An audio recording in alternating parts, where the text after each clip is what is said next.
Well, I know it's a little bit earlier than I think we all anticipated, but I am here. I'm live, and this is the draft. We have arrived finally, and I, I'm excited. I'm excited for this finally coming to fruition. Um, Let me just pull up everything here. Oh, what's going on, Terry? I do not have the moderator in tonight, so it's just going to be me with the comments. So I do hope everyone will bear with me as I try to do this myself by myself. I'm sure there'll be some guests filtering in and out, but this is it. This is the 2022 NFL Draft.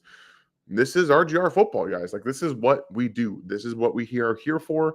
How's everybody doing tonight? It's going to be fun. And I don't know how long it's going to be. Honestly, it's going to be what, 3 hours?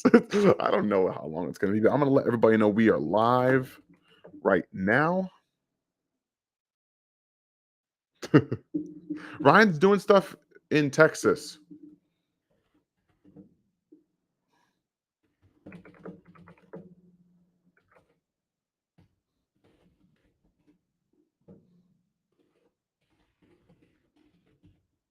Okay, here we go. Tweet it out. All right. I'm probably gonna have this up. Let me see here. My screen.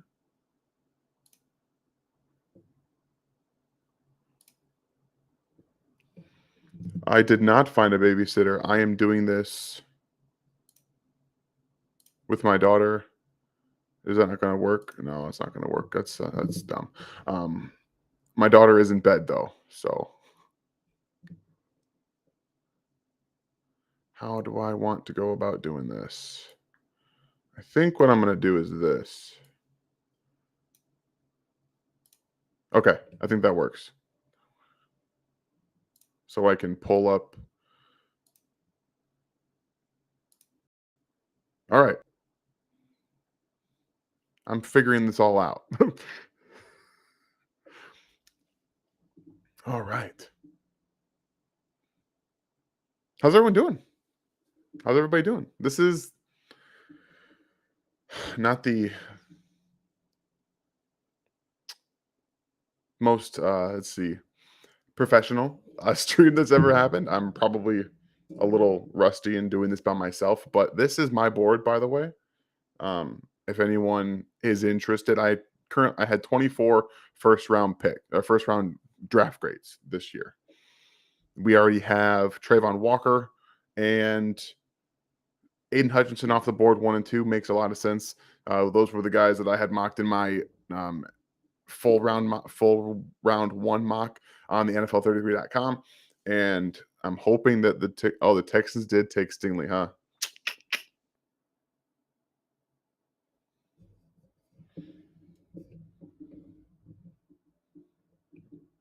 Interesting pick.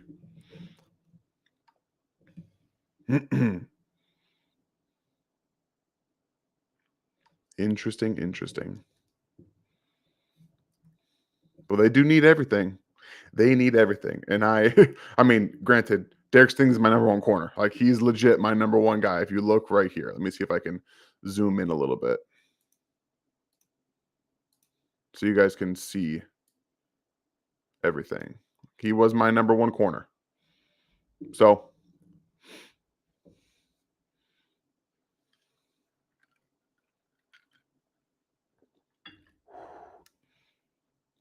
anybody ever tried a Dr. Pepper and peanut butter whiskey mixed beverage? It's delicious. My go-to drink. Well, my go-to mixed drink, that is.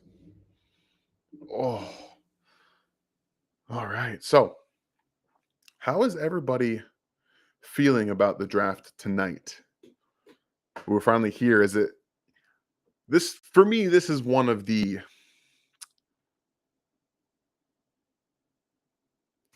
more exciting spots in terms of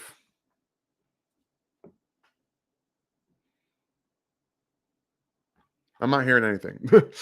Like, this is one of the more underrated spots for me during the entire football season. I think that it's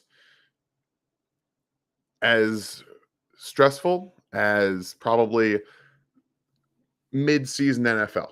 It's not the playoff stressful, but I do feel my heart pumping a little bit differently than it would be for like um, a week 17 game in the end, or like when they're down and stuff like that. So I think that this is going to be a fun draft. The Chiefs do have 2 first-round draft picks, and I wonder what they're going to do with them. I think that they're going to trade up at some point. There has been more than enough talk about how they will be trading up, and I don't necessarily expect them to stay at 29 and 30. But I do think there's reason to believe at least one move up. Maybe down after that. I don't know, but whiskey and Dr. Pepper are my go-to. People look at me weird when I tell them it's delicious. We all hope that they hit on their draft picks, Chad. We all do. Going to 9 to get Jameson. I would not be opposed to it, but they've already kind of said that they are not interested in giving up the farm to go up that. We'll see what ends up happening.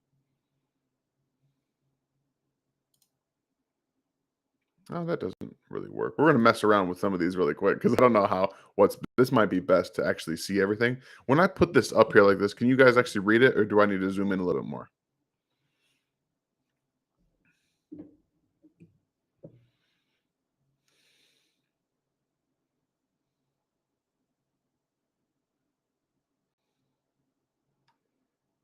I get that, Robbie.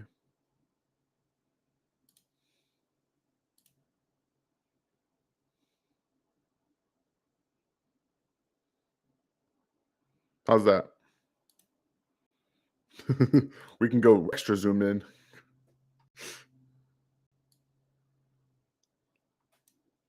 That should be probably good.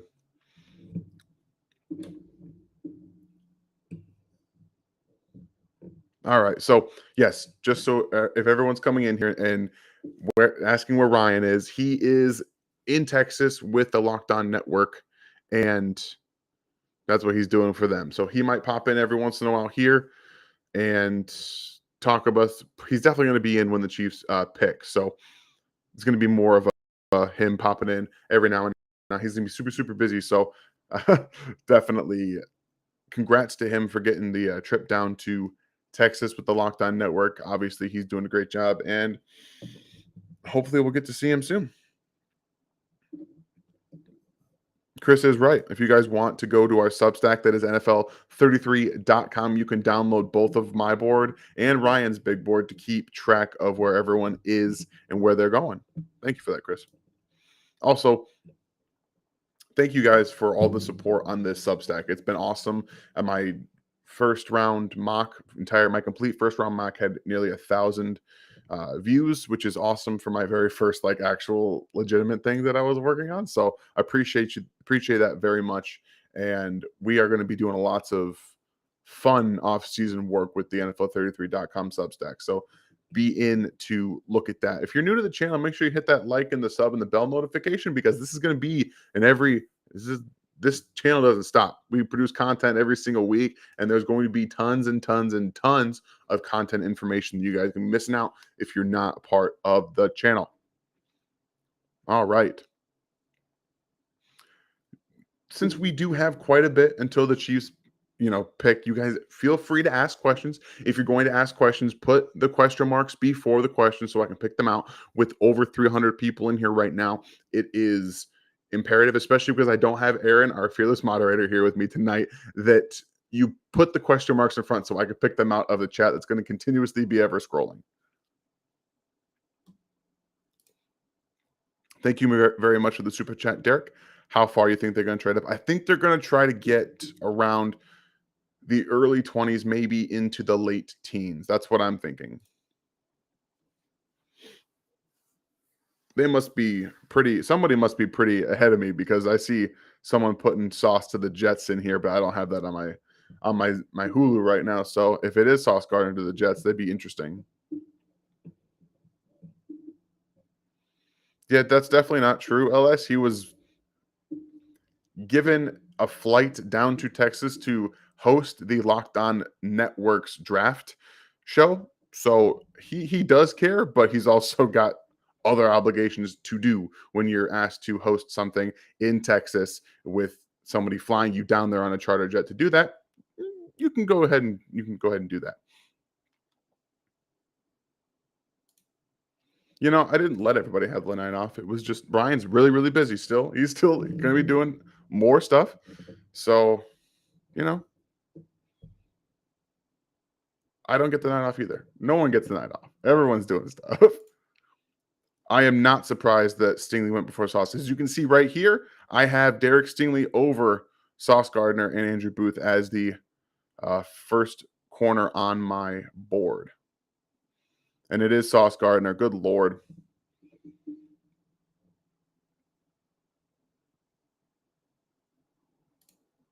Thank you for the question, though, Ross. Defense or offense for the first pick? I think it's going to be defense. I really do. I really hope so, too.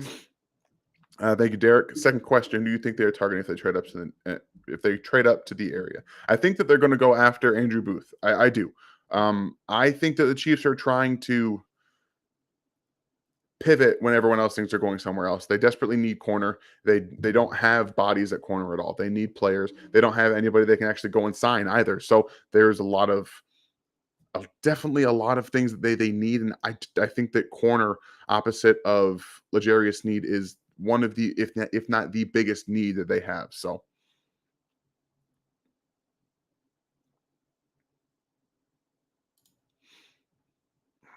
thank you, Jeremy. Do you think that the Chiefs could double dip defense today with the first round? Also, great to see you guys. It's great to see you guys, and I'm happy you're all here. I know that the Chiefs don't pick for a while, but 336 of you in here on the live stream is awesome. Thank you so much for being appreciative or for being here, and I appreciate it. I don't think it's likely that they double dip in the first day. Definitely a possibility, depending on how the board falls, who they trade up to get, and all of those things becoming true. But I do think that they're going to try to move around if they can get someone they want in the early 20s, maybe move up a little bit or try to move back and get somebody else. I don't think they necessarily want to double dip in the first round. You're not late, Dan. People are just finding out early. Oh, Dove is spoiling it. Okay. I see. Like, I like having the internet and I like having access to all this stuff, but at the same time, I like having suspense. And when you start breaking stuff on the internet, that the suspense is gone. So that's a little unfortunate, but it is what it is. Thank you, Julius. Thoughts on two cornerbacks going in the top five? I wasn't actually. I thought it was going to be four straight defensive ends in the first round, but that didn't end up happening. Interestingly enough, the top of the corners with Stingley and Gardner for the way this draft shaked out, definitely not super surprising. You have four guys come off the board that these teams and all of us really think are going to be number one players of their position on their teams, respectively. So I'm definitely more confident in a lot of these defensive players than I am in the offensive players in terms of being legit stars at the next level. Thank you for the super chat, PT or PK. Move into the top 10 and take Thibodeau. I don't think they can get to the top 10. I don't think they even want to get to the top 10, to be honest with you. I think that they understand the position that they're in with their team, the future of their team, and they do need to continuously build through the draft. So I think that they want to take the 12 picks that they have right now and work with them and move around a little bit, probably get to 9 or 8 picks total on the draft and kind of move on from there.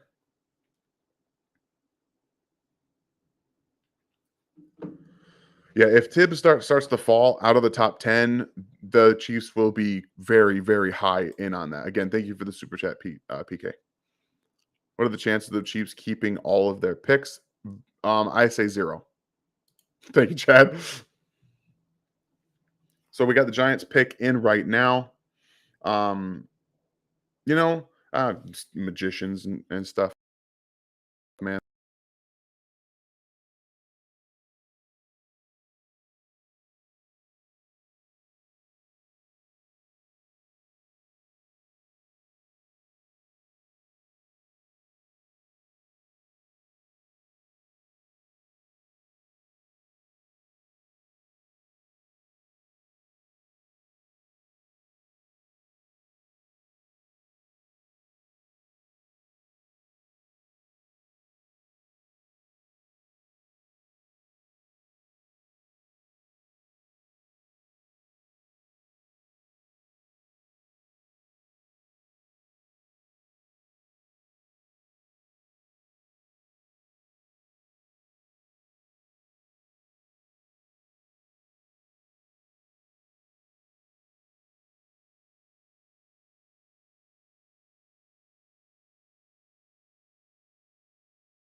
Okay. Hello? Are we good? This is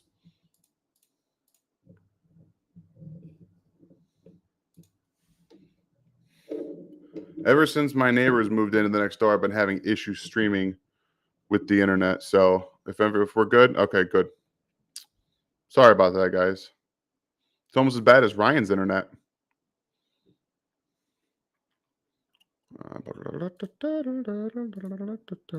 Okay. Sorry about that.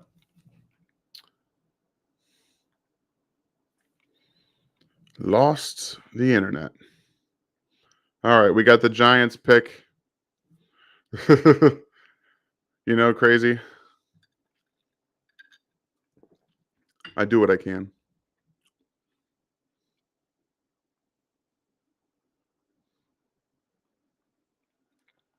What's going on, guys? Sorry about the little loss of connection there. Appreciate the super chat, Miles. If you have a question, go ahead and drop it in. How you doing, Julian? Nice to see you in here tonight. Oh, interesting.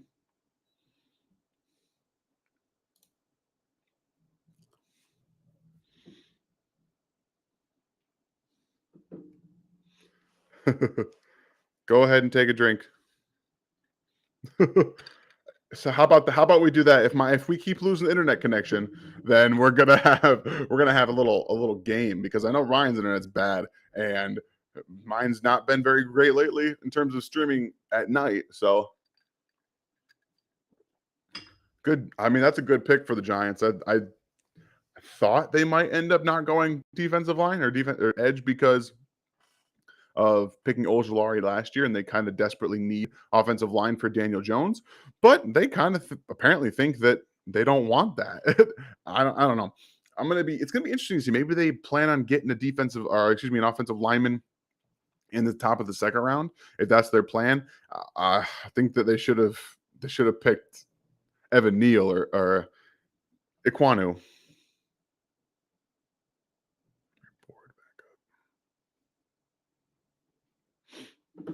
All right, so let's see where we got.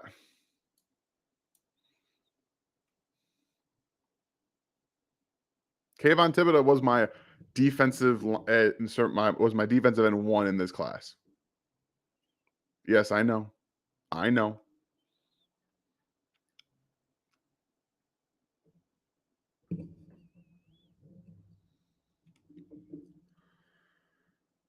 Oh, that's right. The Giants pick again.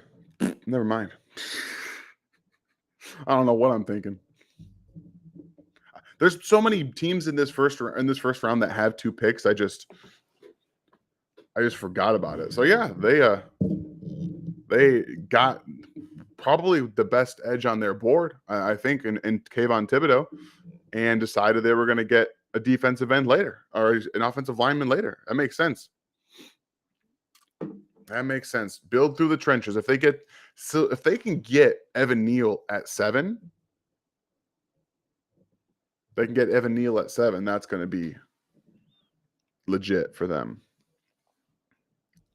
Regardless, they're going to get Evan Neal or Iquanu. So right now, this is probably worst case scenario for Kansas City. You have 3 defensive ends gone, 2 corners gone. Those are the 2 positions you need desperately. No, and it's not looking good for Kansas City if the runs keep going like this. This is probably worst case scenario. You were hoping one of these guys fell. Maybe Jermaine Johnson falls out of the top 10, but I don't think that's going to happen. We get kind of hoping that Andrew Booth falls. Don't think they'll take Trent McDuffie. And as you guys can see over here, I've got McDuffie as the last first round player, but he's got 29 or 28 and change inch arms. So I'm not entirely sure if Kansas City wants a corner that small. I think the Panthers are going to take Ike Ekwonu. That's what I think is going to happen. I think they're going to take Ike Ekwonu. I don't think, or they're going to try and trade out of their pick.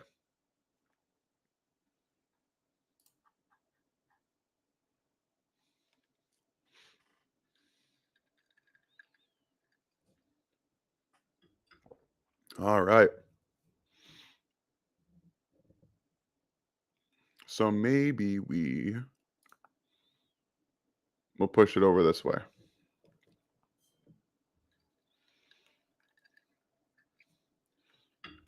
This should probably be easier for everybody to read.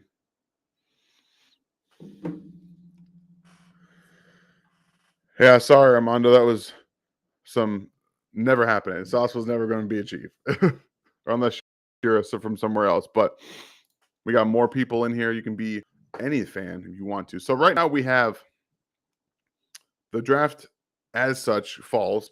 Trayvon Walker, Aiden Hutchinson, the two guys that I thought were pretty set in stone at their positions in the draft. Then you have the corners go in Derek Stingley Jr.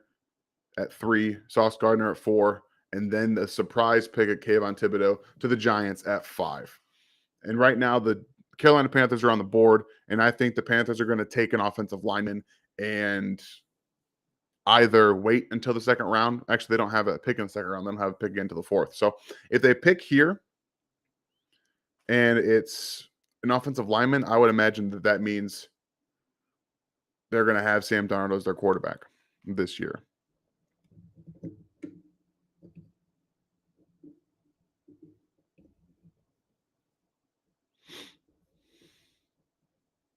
What's going on, Javance?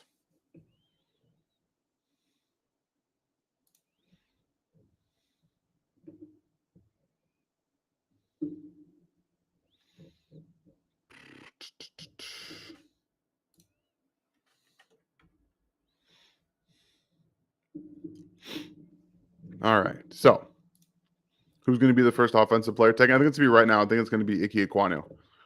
Poison. That's what I think.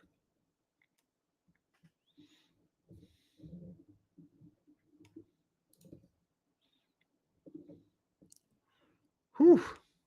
Yeah, I was hoping the offensive line and quarterbacks would be a little bit filtered in through 5 already, but it's not really turning out that way. There's been 5 defensive players selected in both really only positions the Chiefs need at defensive end and corner. So, yeah, not great.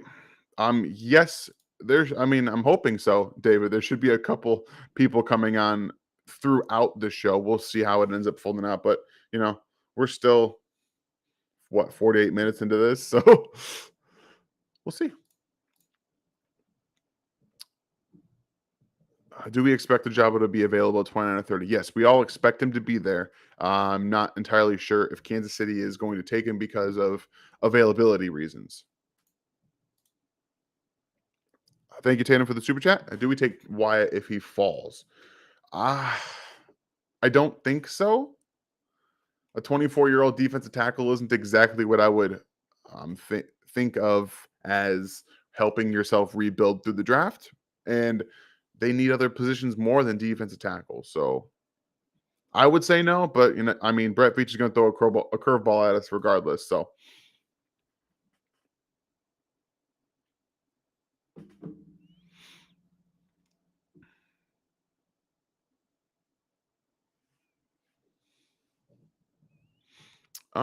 Jake, I might be able to do that.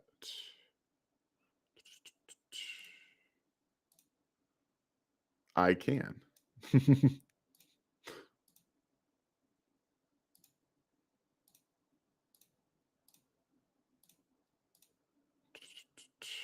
All right. So this is the board. Everybody who's a yellow name has been taken. There we go. And just like that. Thank you for the super chat, Miles. What about Freifogel late in the draft? He's a slot player in the NFL. That's probably going to be his role. And I think Kansas City right now has multiple slots on their roster. They could end up with more guys that can play slot in the NFL. So maybe if they haven't addressed the position and they don't plan on keeping Hardman around long term. Thank you for the super chat. Appreciate you. How soon do you see Jameson Williams drafted? I think he's going to go in the top 10, but the way that this is shaping up, you never know, man. You never, ever know.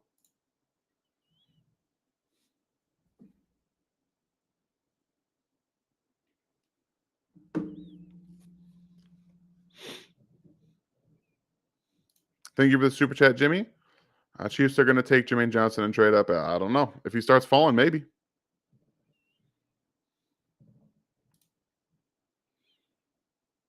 All right, picks in. What do we got here?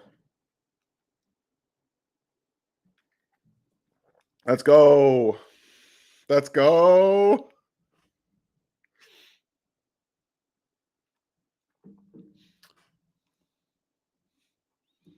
Yep, makes sense. We'll try a darker color so you can actually like see them. No, that looks the same as black. We'll go blue maybe. Might be a little easier to see them that way. All right, that's having it be a Quanu helps my Sam Darnold shares quite a bit. uh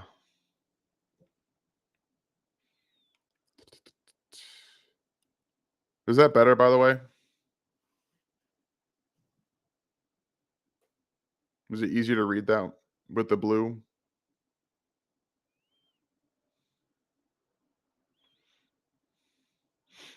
Nothing. I'm sorry, Paul. There's no, or Jeff. There's nothing I can do. I might be a little bit behind, but there's not much I can do about that. I get the stream that I get.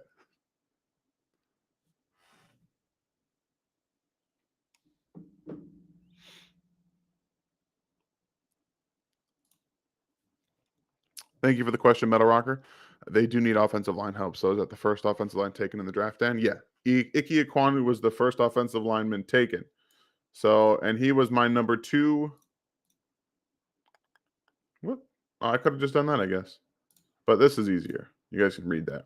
My number 2 offensive lineman in this draft. He's got outside inside versatility. So depending on the team that took him, they could have played him at guard and then tackle going forward. But the Panthers need help right now. He'll slide in there and be a tackle.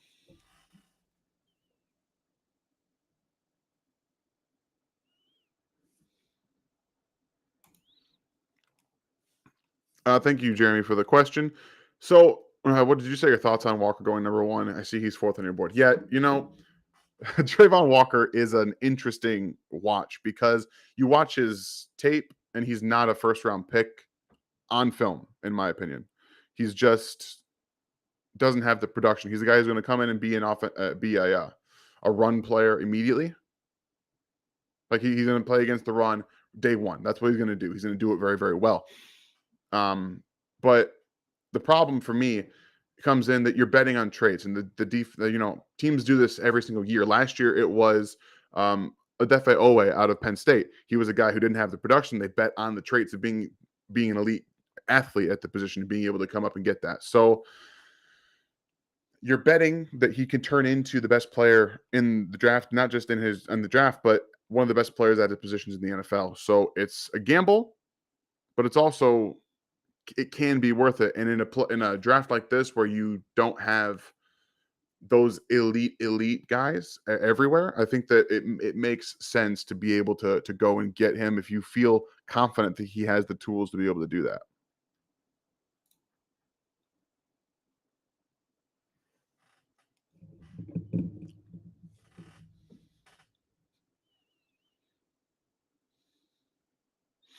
All right. Whew.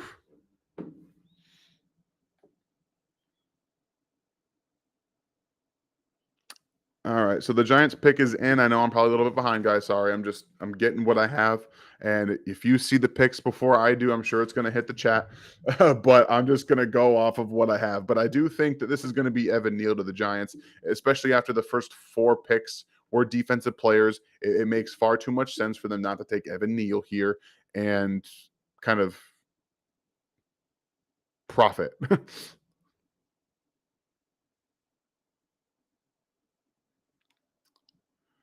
um.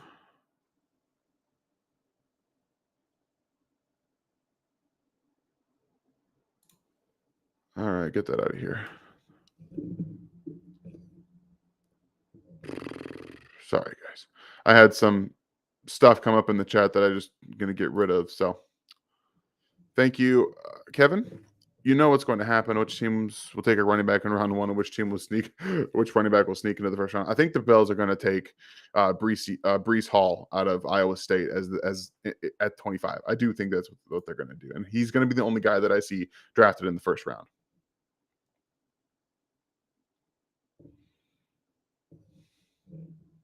All right. We do have the pick, and it is Evan Neal, which makes too much sense. I knew he was going to go there eventually. So, yeah, I like it.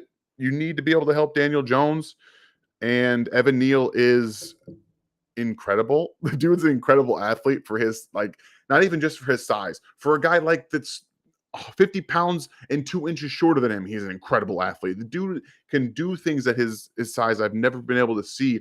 And he doesn't look like he's 350 pounds. He just doesn't look like he carries the weight better than any person I've ever seen. So, and that would be my number one tackle in this class now off the board.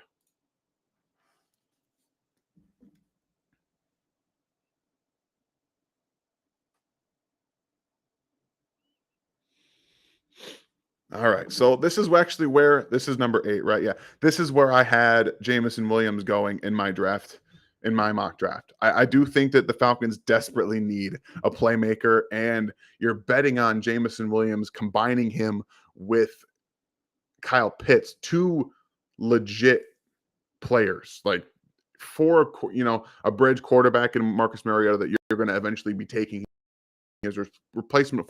It makes a lot of sense here for me to say that it would be Jameson Williams, although I could see Garrett Wilson, I could see Drake London. Excuse me, I could see a lot of different players for Atlanta because they need a lot of players. And the way that the board's fallen for them, it also could be Jermaine Johnson.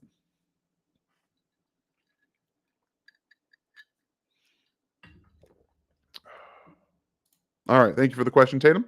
Who will be the reach in this year's draft? There seems to be one each year. It's going to be Trevor Penning. Trevor Penning is going to go in the first round, somewhere near the mid to late teens. I think the Chargers might take him, and he is a guy that we've talked about a little bit. Ryan and I have talked a little bit about him, and he just doesn't have the first round tape. He's the third round draft pick that's going to get taken in the first round because of his demeanor and athleticism. That's just what it is. I think it's going to be him. Thank you again for the question.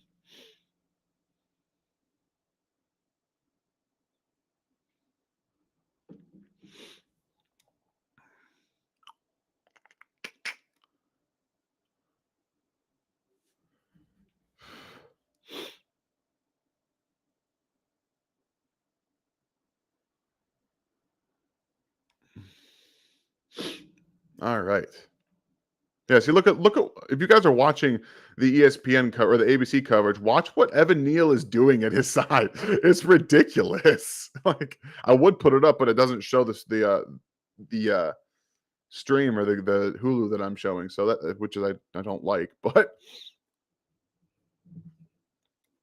yeah, Kyle, that's exactly what I thought. I thought that this would be skill. The skill position isn't like it was last year, where you have Jamar Chase and Jalen Waddle, like the two legit players that are and healthy players. If Jameson Williams is healthy, he probably would have gone a little bit earlier. He may have already gone by now, but I do think that he's going to be coming up right now. But who knows? Who knows? That's the one part about this draft. It's extremely different to predict. Thank you for the question, Metal Rocker. So, Dan, do you see the Chiefs at some point in this draft going for another offensive lineman? Yeah, I do think that's a surprise, possibly in the third or fourth round, them taking a right tackle specifically, because who has left side, flexibility to. You need to be able to plan for the worst, and they don't have backup tackles right now. You have Lucas Niang, who's been hurt the last 2 years, and you have Andrew Wiley, who is a fill-in, a replacement player. So they do need depth at tackle.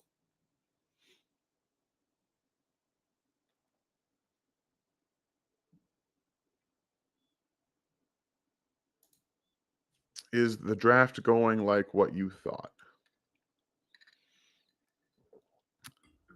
In most ways, yeah.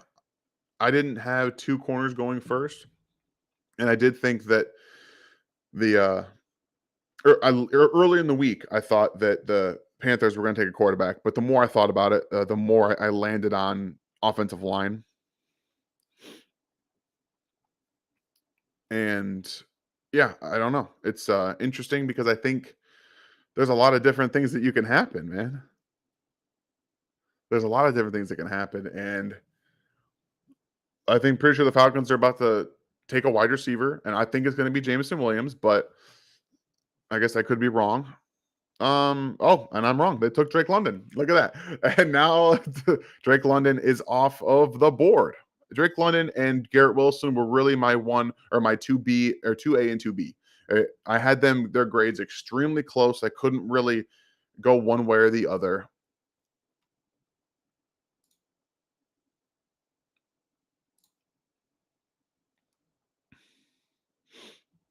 So yeah, that's interesting. Drake London, I'm just going to keep this out of full screen because I need to be able to go to um some of my other stuff. This year I specifically did wide receivers, running backs, tight ends were my areas, but I got Drake London and Garrett Wilson. I had 7.4, 7.4. So I had their grades very, very, very, very similarly. Nuanced. This is just a simple little explanation of his traits. But if you guys want detailed information, this is how it all went out for me. Let me get the chat out of the way. My bad, guys.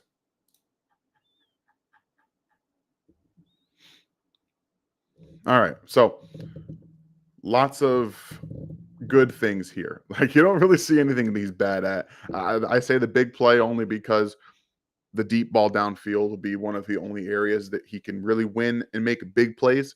He's not going to be a huge yak guy, but he does have that ability to go get the ball down the field. So yeah, this is a good pick for them. I think that outside of the speed element in their offense that they don't have, it makes sense to pair a freak athlete in Kyle Pitts with a big guy that can also win vertically. So if Jameson Williams starts to fall, Kansas City's coming. Kansas City is coming. Where to go? There it is.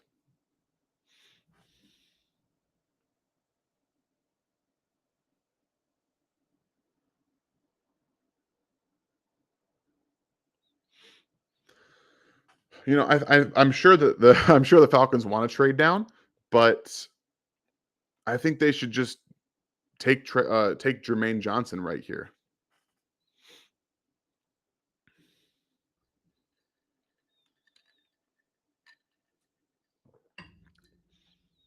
I'm not sure how Ryan does this every year. This is ridiculous. I'm going to tell you guys right now. I'm probably missing some questions, and I really do apologize for it. I'm just trying to do a lot of stuff at once, and it doesn't always happen. So I'm going to do what I can to keep up with everybody. With 500 people in the chat, there's going to be lots of stuff that gets said that I miss. So I'm sorry about that.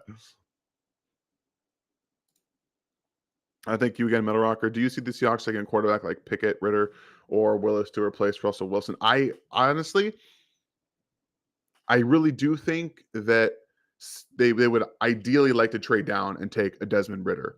He kind of fits the mold of almost what Russell Wilson was, not a supremely athletic guy, but someone who makes his reads well, has the athletic mobility to go make plays with his legs, but also wants to typically stay in the pocket and make plays down the field. So in a situation like this, I think Seattle would ideally like to trade down to get a Desmond Ritter and kind of hopefully pick up a day two pick in the process. But you never really know.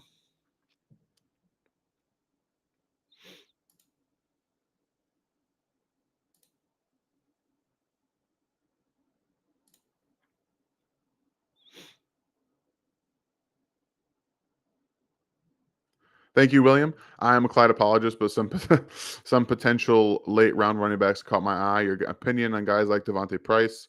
Uh, I don't have anything on Price or Corbin, but I do like Ely. The only problem with Ely is he's another small kind of running back who's got some speed, pass catching ability, but he's not going to be an every down back in the NFL. He's not built like Clyde, who has the frame to be an every down back in the NFL. But there are areas to his game that you can use in terms of, like I said, the pass catching. He has breakaway speed ability. Maybe not like take it to the house kind on all plays, but he does have some nice bursts, some speed, acceleration, and things like that. Just his visual really spotty. So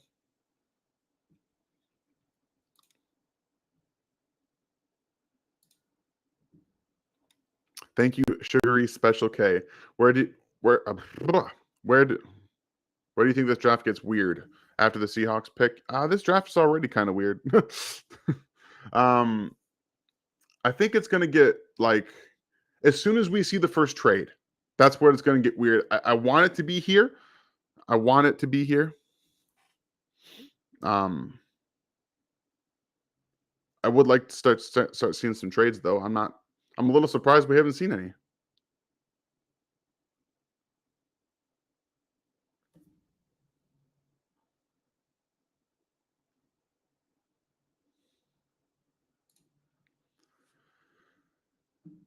Thank you for the question, Jason. Do we move up to get Jameson at 10? I don't think the Chiefs want to move up anywhere past 15. I think that's the area they're looking at.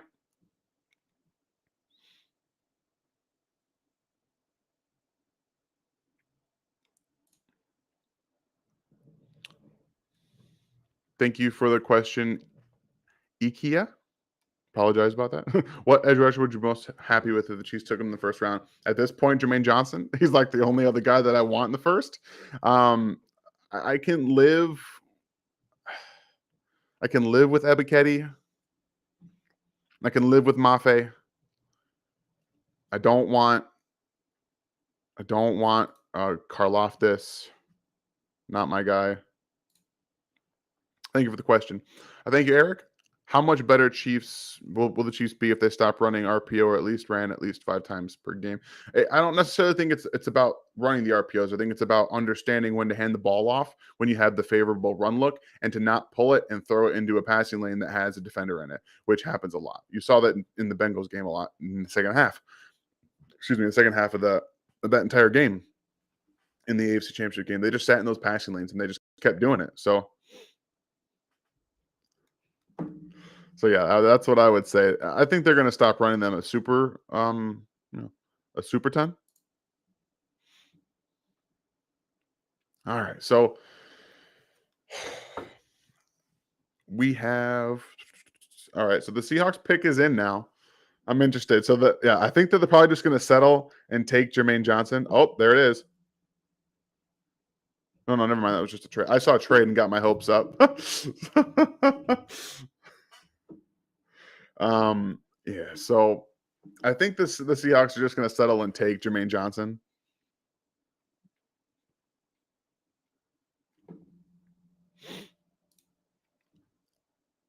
Whoops. I don't want to pin it.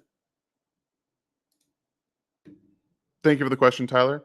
If Garrett Wilson falls, would you get him? Yeah, if he falls like to the 12, 15 area, I'm going to get him. Like right now, he is, like I said, he's my wide receiver 2B in this class. He and Garrett Wilson, or he and Drake London were 1 and 2, or 2 and 3. Just ignore me. Just sometimes I just trip over my words.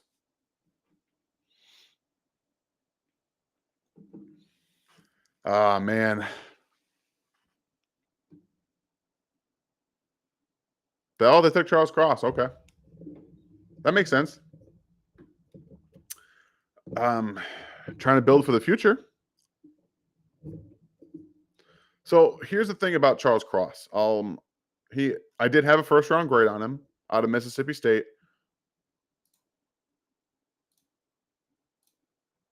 He comes from an air raid offense. Okay. So the problem projecting that to the NFL is air raid offenses are very drop back pass heavy where they don't really have to read a ton of like understanding blitzes stuff like that. They don't necessarily have to do all of that with the air raid. It's a lot of just drop back, get the ball out quick. You don't have to really prep and just guard your interior and let them come around the edge and let the quarterback throw the ball.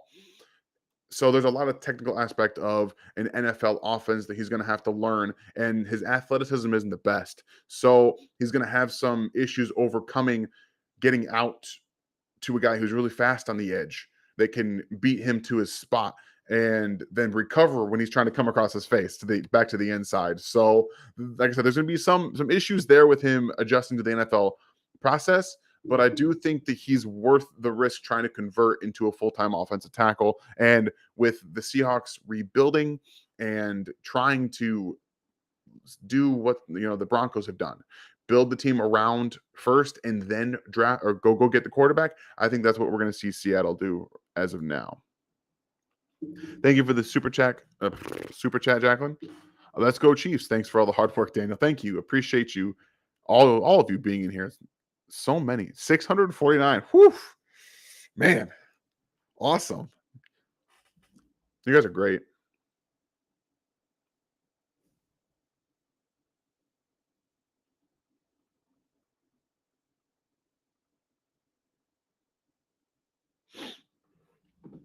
All right. So the Jets, I think the Jets might be trying to call around here.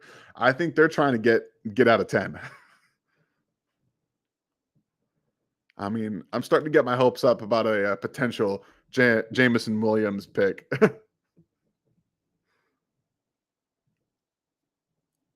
Thank you very much, Keaton. I appreciate that. I'm glad Ryan's getting his time to be in front of TV on TV with the Locked On crew, and this is awesome. My very first experience doing this by myself, and you guys are making me feel very, very welcome. So I appreciate you guys.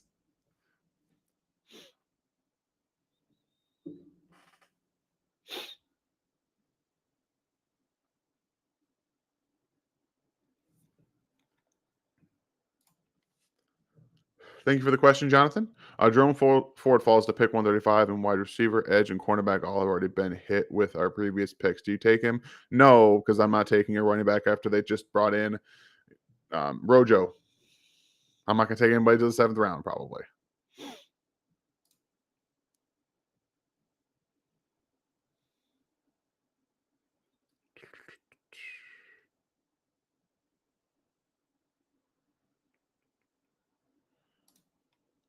Where'd it go?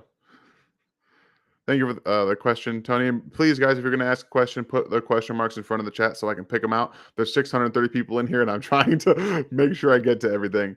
Would I take Chris Olave at 10? No, I would not take Chris Olave at 10. If he falls past 15, I'm all over it. Thank you for the question, Iowa. No, it doesn't bother me that no quarterbacks have come off the board yet. I didn't think that outside of like a few a few hours last week when I thought that the Panthers were going to take a quarterback, I didn't think any of it. They're just not very good. They're not the best quarterbacks at all. And this entire draft class is basically a lot of second round quarterbacks that are getting pumped up into the first round because of quarterback need. So, yeah. Thank you for the question, though. Thank you for the question, Eric. Why are people so high on Karloftis? I just don't see it. I don't know. I'm not a Karloftis guy at all, and I don't know. I don't see anything outside of linear movement up the field. So I'm with you, Eric. I don't get it either. There's Garrett Wilson. All right, Jamison Williams is falling. Uh-oh. I'm starting to get a little starting to get a little warm here. Because if Jamison Williams falls, Kansas City is going to get him. Garrett Wilson. This also makes a lot of sense. As we talked a little bit about, as we've already seen, he is the 2B, 2A on my board of wide receivers. So let's go in and see about good old Garrett Wilson. So as you can see, I said Wilson is a crafty separator that has true big playability from anywhere on the field. He has some drops and press coverage might limit him in the NFL, but he's going to be explosive. You get the ball in his hands, he can make anything happen, make you miss in the open field. He has that frame to become a true NFL number one. He can put on some more weight, had that same explosion. And you can see he only graded a 6 on the scale of physicality because he's not the most physical guy in the world. When you're 6'1", you're 6 foot, 183, you're not going to be the most physical guy in the world. But he has excellent traits, excellent body control, can go get the football anywhere on the field that it's put. So yeah, he's a legit player, and the Jets got themselves a good receiver.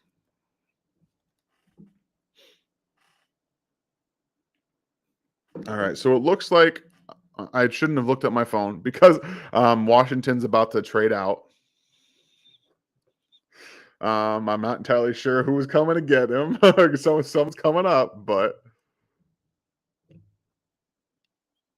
it does appear that someone's coming up to get their guy.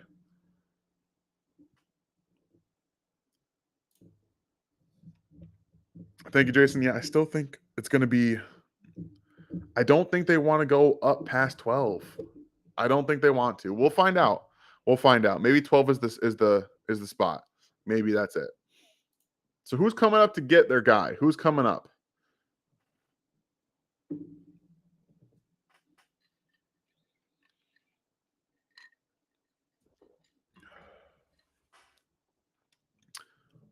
I don't know who's coming up right now.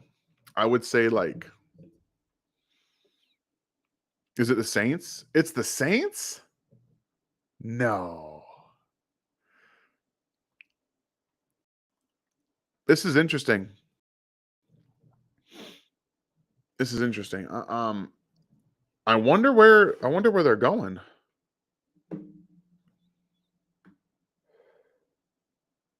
Huh. Thank you for the super chat, Whiskey Bravo. Who do you go after, Johnson or Williams? Right now, this is the question. I did not expect Jermaine Johnson to fall out of the top 10. I didn't. I did not expect that in the slightest. But right now we have a trade on the board. I'd be willing to bet that the Saints are going to get Jameson Williams. I would be willing to bet that. But if I had to go after one of the other, and this isn't anything bad about Williams, I would go get Jermaine Johnson because the plethora of receivers in this draft that you can get later is far more than the wider. It's far more than the defensive ends. So.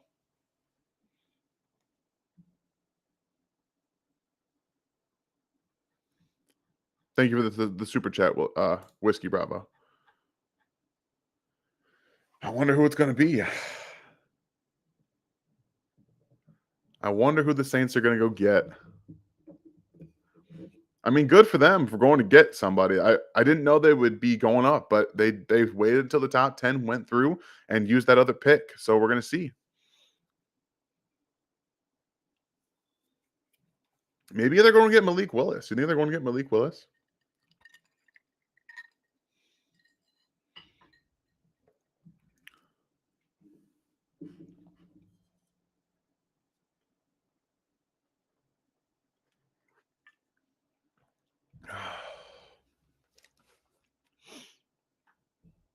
Yeah, that's what I think I just said that, Jonathan. Thing. What if they go get Malik Willis? Like, that's interesting. Interesting to me. They definitely could. They need a quarterback later, but I mean, is Willis just like younger Jameson Winston that's a better runner? Like, isn't that like kind of true? I don't know. Maybe Jameson's better. I mean, maybe Malik is better.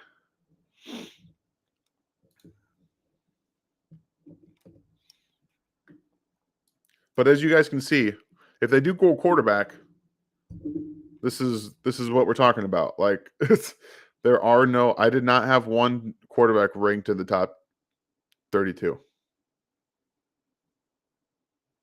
Nobody. And actually, I don't know. You probably can't see this. Ryan only has Kenny Pickett in the top 32.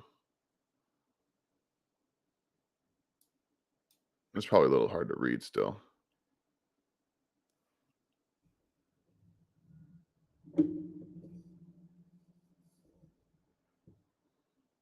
I do have Ryan's up here too. I forgot about it. So we can compare and contrast.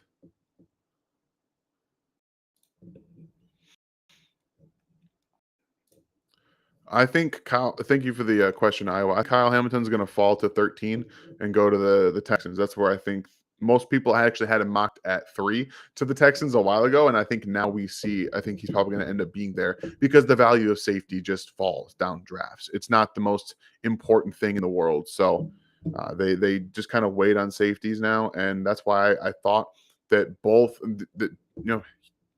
Hamilton might be the only guy, the only safety that goes in the first round. So thank you for your question. Thank you, Wild Matthias. Would you like more speed or possession and wide receiver in this draft? Ideally, I like both. I'd like to have a bit of both. I'd like to have a guy who's fast but can also, get the football. So they have quite a bit of possession guys right now in MVS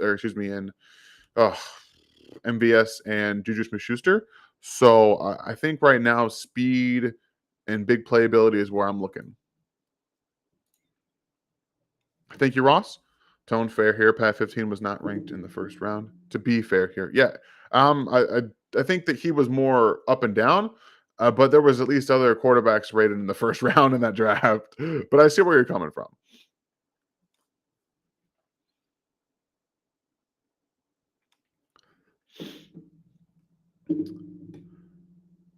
So who's going to be the pick?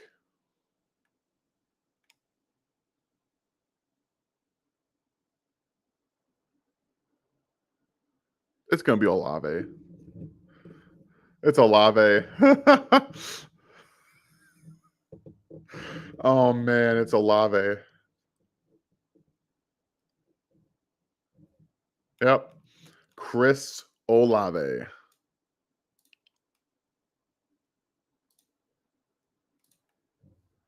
Now, this is another fascinating pick because one, this does tell me that the Saints feel pretty comfortable with Jameis Williams as their Jameis Winston.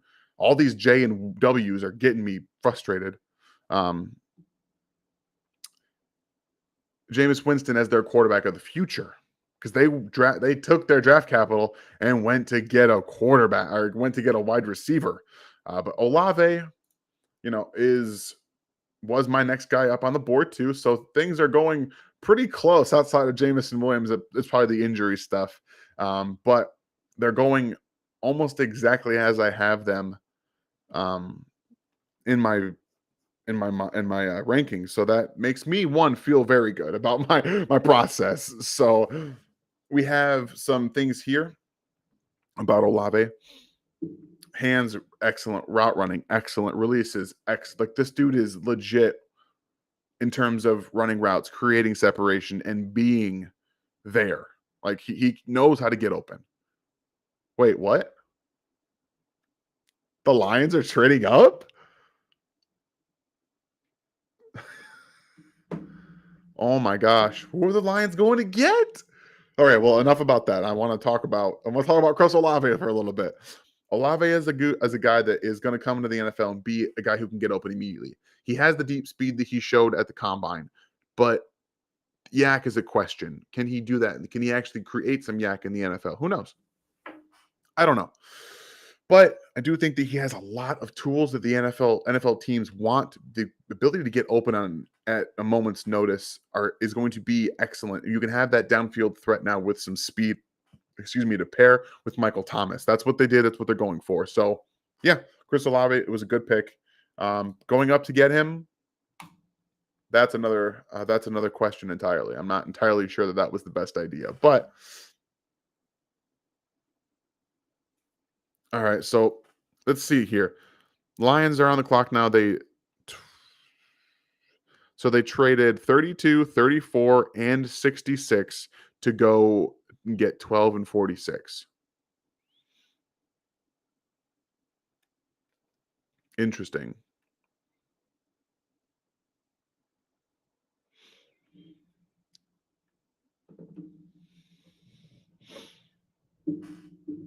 Very, very interesting. I'm sorry, Jeff, but I've already seen the Saints pick, and I've already seen the trade for the Lions, so I'm not sure what's going on. So now we have an interesting dynamic. everyone's watching on something different. If you're watching on a live feed, you're probably going to get um the actual stuff in real time. If you're watching on Twitter, you're going to get it in a different time. You're going to get it faster than everybody else. Um, but even going from ESPN to ABC to NFL Network is going to get you different times. So interesting.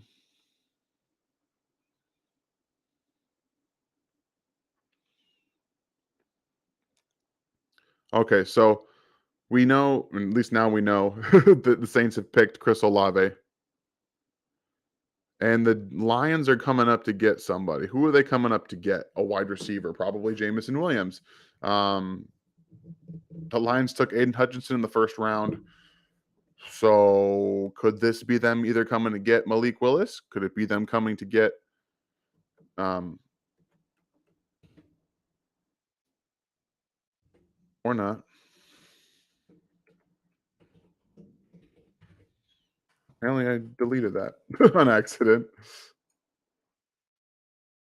It might be Malik. I don't think they're coming to get an edge player because they already picked one. So all right. Let's see what we got here.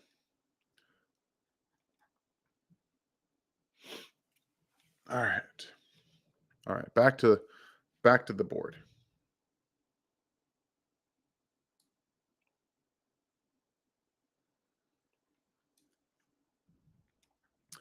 So who does everyone think that the Lions are going to get? Because I'm interested about this.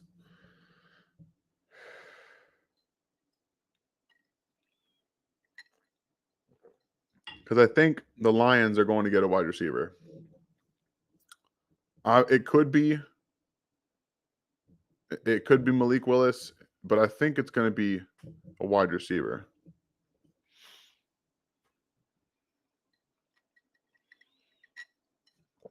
Oh, Jeremy, with Lions, we got a football player. I like the way you think, my friend. I like the way you think.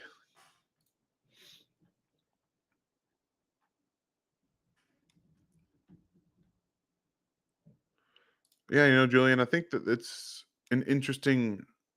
They must feel that the connection, the Ohio State connection with Michael Thomas and Chris Olave is strong. Because if you're looking for speed, it would have made sense to get Jamison Williams. But right now, this seems like the Lions are going to get Jamison Williams. I fully expect that to be the pick.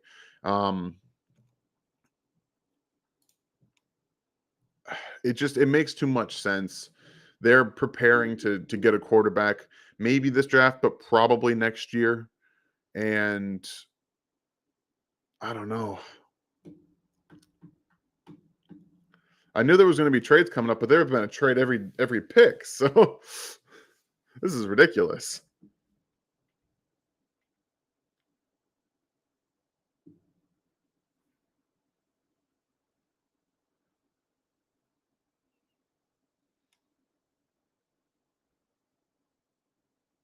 I will tell you right now that this is actually a good thing for Kansas City if they want to get Jermaine Johnson. In relation to what the Chiefs need, Jermaine Johnson falling past 10 is a win for them.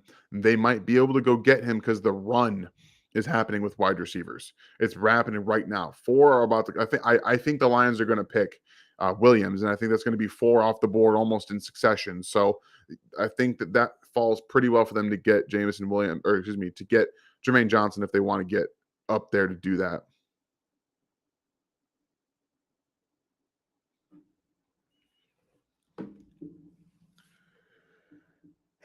I'm not gonna lie. I'm pretty happy that I don't have my headset on for these guys because I don't like listening to them talk.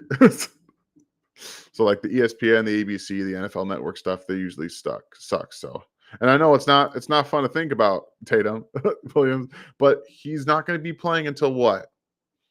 I mean, probably he missed the first month of the season at most, and then they're going to be getting rid of Goff after this year. So it's just 1 year, just 1 year.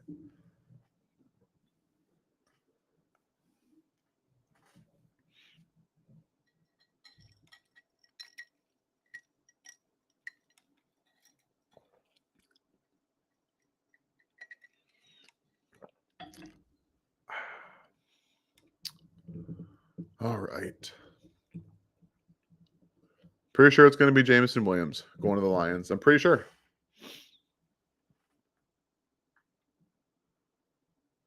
Well, whoever had at pick 12 was when it was going to get crazy. You win because the Lions trade all the way up from 32 to get him. Yep, and Jameson Williams is gone. Yeah. That was my guy.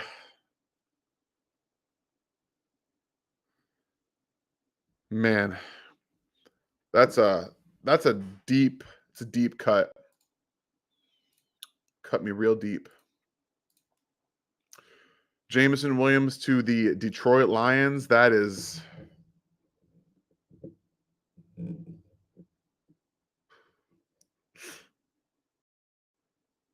I know everyone's talking about Jameson Williams with Goff, but it's only going to be for a year.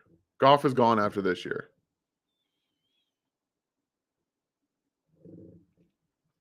He be gone. Ryan is actually the one that did the evaluation on Jameson Williams. I'm not entirely sure why he didn't let me do it, but I tried to adjust some of it because I didn't agree with it. But this dude is elite. I think he's going to be the best receiver in this draft class. I do. I think he's going to be the best receiver out of this whole class. I think he's the only receiver that would have went in the top 10, 11 with the top guys of last year. So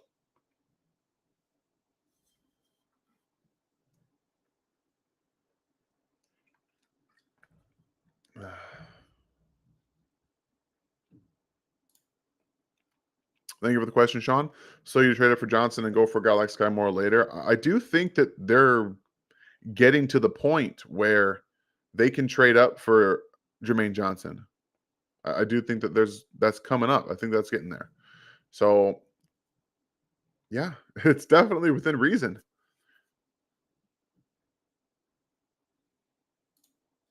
Honestly, at this point, they should.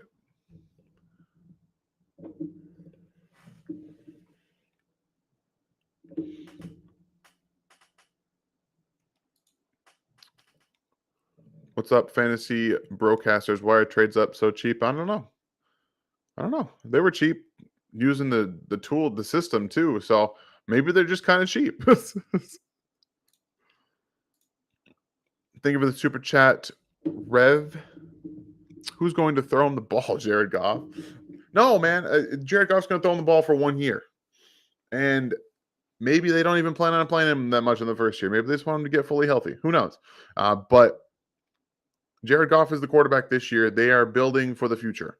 And you pick Aiden Hutchinson first, you go up and get Jameson Williams to be the guy on your team that can be a legit star. You pair him with Amon-Ra St. Brown, you really do have something with a wide receiver core. So it's not like great yet, but they still have something to be able to do there. And I do think that it makes sense to be able to this is actually the plan that we've seen out of multiple teams now over the course of the last probably 5 years ish.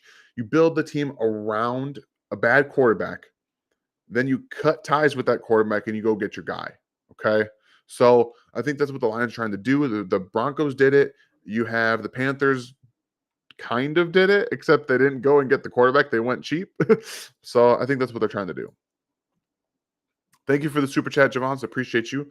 All right, Dan, what's the plan now? Are we keeping all of our picks? No, I don't think that they're going to keep them. I think they are going to go up somewhere.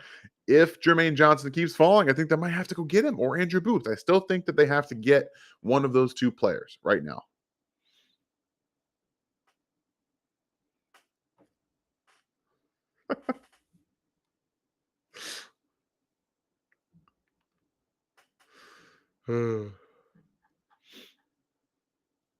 I know everyone's disappointed. Trust me, I'm as disappointed too. As soon as he started falling, I was starting to get my hopes up. Like, can we go get him? No. What do you thank you for the question, Cody? Have capital required to go from 32 to 21. They gave up 3 essentially day 2 picks and got one back to go up to 12. I mean, I'd be pretty happy with that to get 2 first-round picks and still end up with a second-round pick. I'm probably sold on doing that. Like, that's legit. Oh,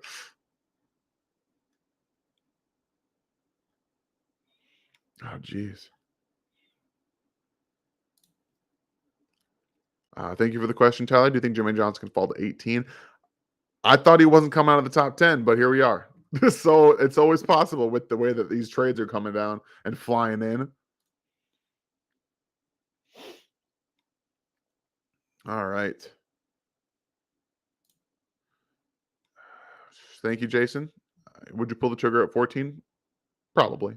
With the way that it's looking like you can trade up in this draft, yeah, I think so.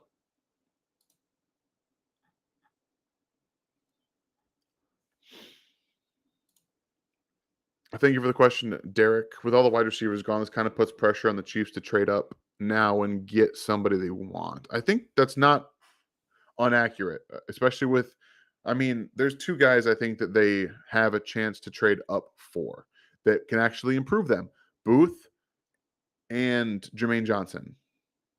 Other than that, I don't really see the trade up scenario.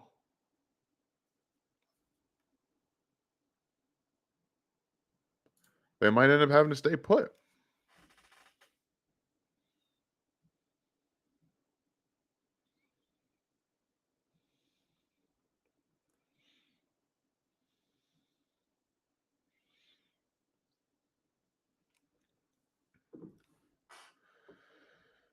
Whew.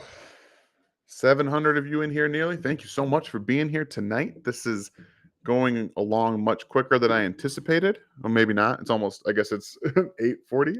So,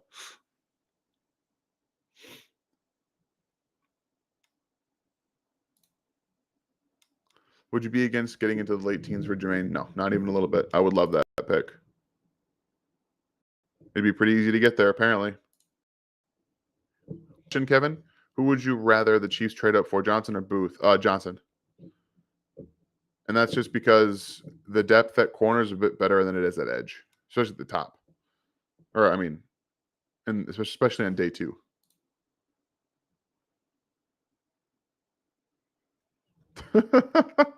Oh, Harlan. This is fun. Everyone's trading. Now that they're past the top 10, everyone's trading. This is fun. I like this draft. So let's go back over the total picks now, yeah? I think if I can do that. So at 1 we had Trayvon Walker to go. Then there was Aiden Hutchinson. Then we had the 2 corners in Derek Stingley, Sauce Gardner, and Kayvon Thibodeau went at 5. Then Ike Nkwonu at 6. Evan Neal at 7. Then we had, what was it? Garrett Wilson at 8. Charles Cross at 9. Drake London at 10. And then we've had the craziness. What we have 13. So we had 11 was Chris Olave and 12 Jameson Williams. That is the top 12 picks.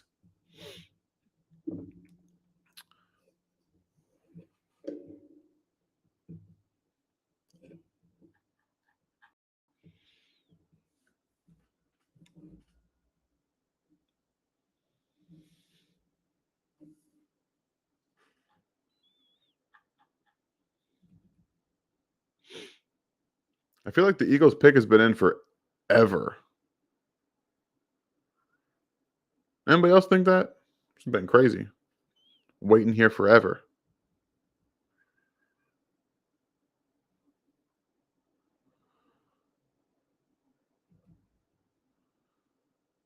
So who are the Eagles taking?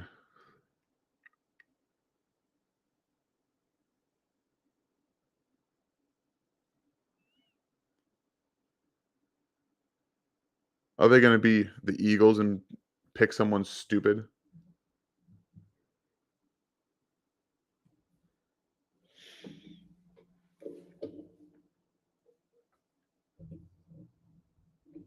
Uh,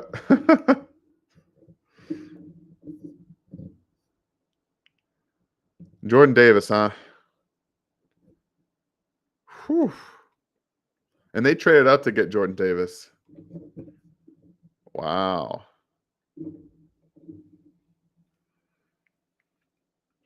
I don't know what the Eagles are doing. Maybe they thought that Baltimore would take him. Maybe that probably makes sense in that regard.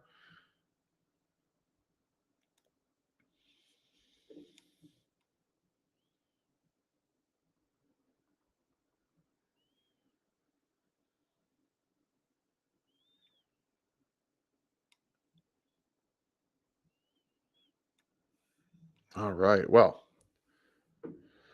whew. I love Jordan Davis. Jordan Davis is the only defensive tackle I had with the first round grade on him. So, and that's because I fully believe that Jordan Davis was asked to rush the passer as much as Georgia, as much as he wanted to. I think Georgia asked him to play a very specific role, and that was pretty much it. I think he has much more pass rush upside. If he can keep the weight off that he did going into the combine, he is going to be a problem at the next level. Like he's going to be a legit problem, a guy who can two gap, he can split double teams, he can actually use his explosion to get off the ball into the backfield. He can rush the passer. He's got all that. So I do like the pick for the Eagles. It's just I don't think you need to trade up to get him, but I guess that's just my opinion.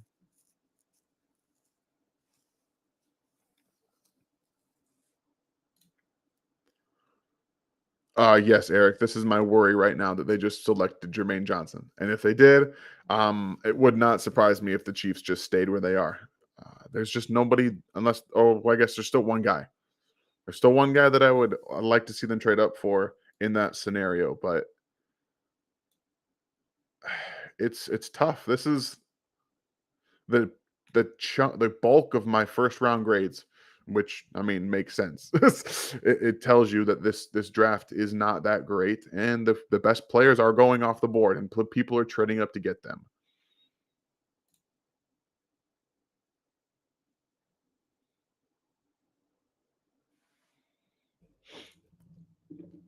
Thank you for the question, Red Voice. Just flipped over here from watching Ryan. Awesome. Hope he's doing well. Do you think the Chiefs have someone still on their board that they move up for? I think right now, if the Ravens don't pick, if the Ravens don't pick Jermaine Johnson, I think there are two guys that they could and would trade up for in Andrew Booth and Jermaine Johnson. But that is left to be known. We will find out.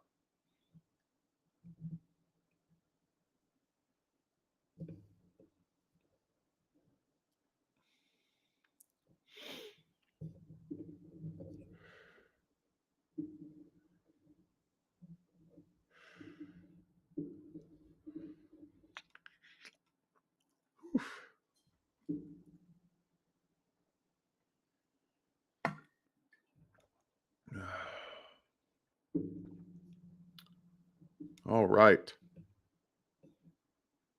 The Ravens had that pick in so quick. Why don't they just tell us who it is? I understand you all want to make money, but we want to know who the pick was.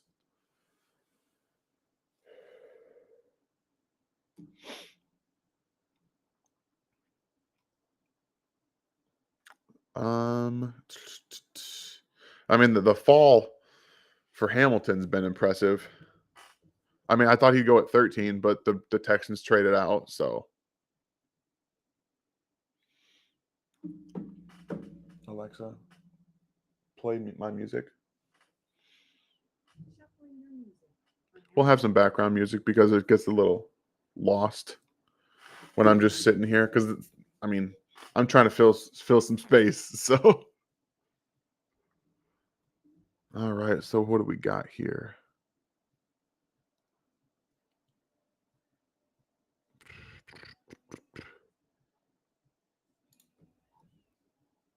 William Bradley, thank you. Booth won't make it past New England. I don't think so, but it's definitely possible. They could. I also think that the Bills are a spot that he could go. So getting in front of them is imperative too.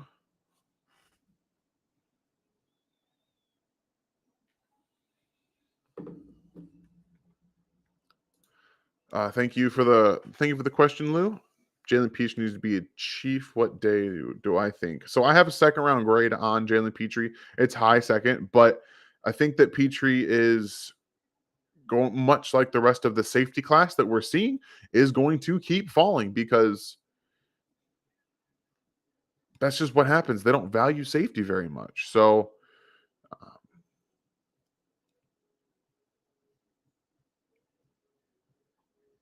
man, I get lots of conflicting stuff here. If y'all are up on Twitter and getting everything, just try to just try to keep yourself like just try to keep yourself at bay here, okay?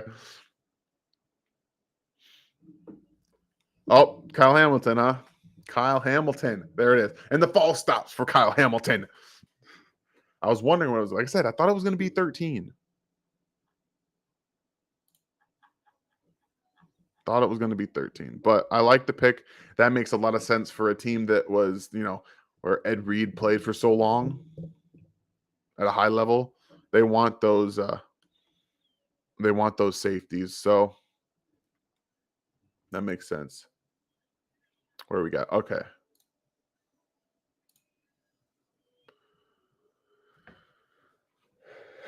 Lego. No spoilers.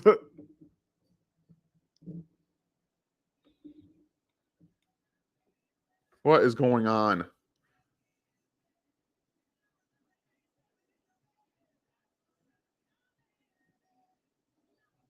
Okay, so that just happened.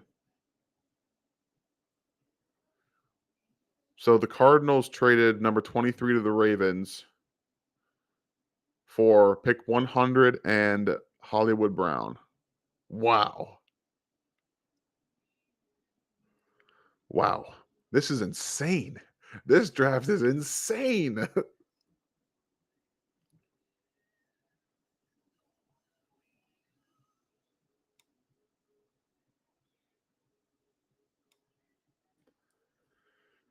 Wow, there's a interesting. Very, very interesting. Wow. That's insane. Okay, so the Ravens not only picked Kyle Hamilton, they traded away Marquise Brown to get number 23. And I don't know, maybe draft Sky Moore? I don't know. Wow. I can't believe that.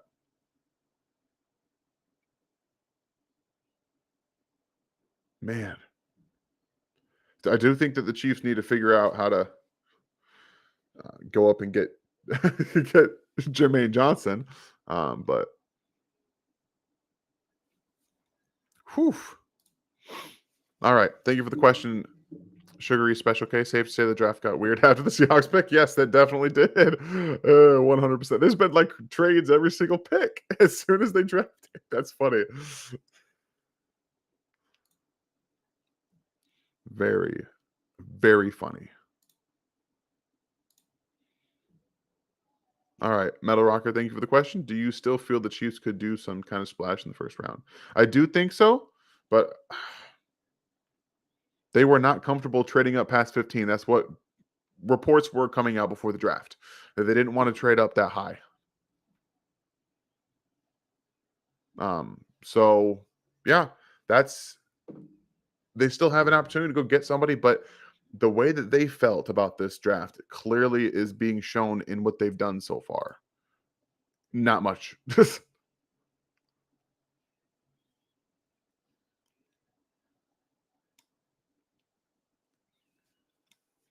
Yeah, Harlan, you were talking about this draft being dumb. This draft is wild, man. This draft is wild.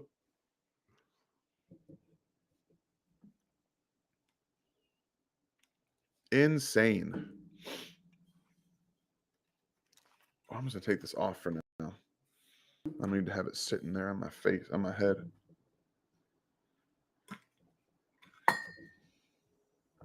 Sorry about that. I know it probably makes a weird noise in the microphone. Oh man. I'm a big fan of this draft. I won't lie. With drafts like this, it's difficult to predict.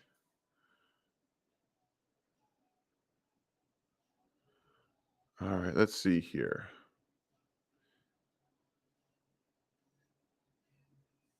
Okay, so Houston went corner and then offensive line with Kenyon Green. Interesting. Also, my only interior offensive lineman with a first round grade.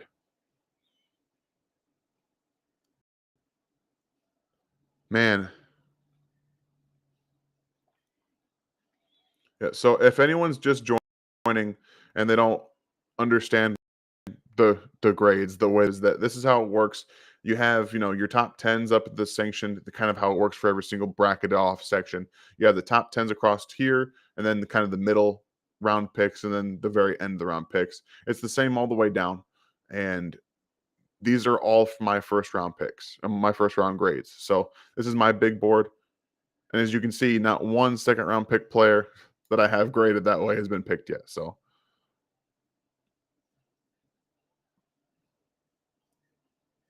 but yeah, so Kenyon Green is my only interior offensive lineman with a first round grade. And I did get into him. So I'm going to go ahead and read off his stuff.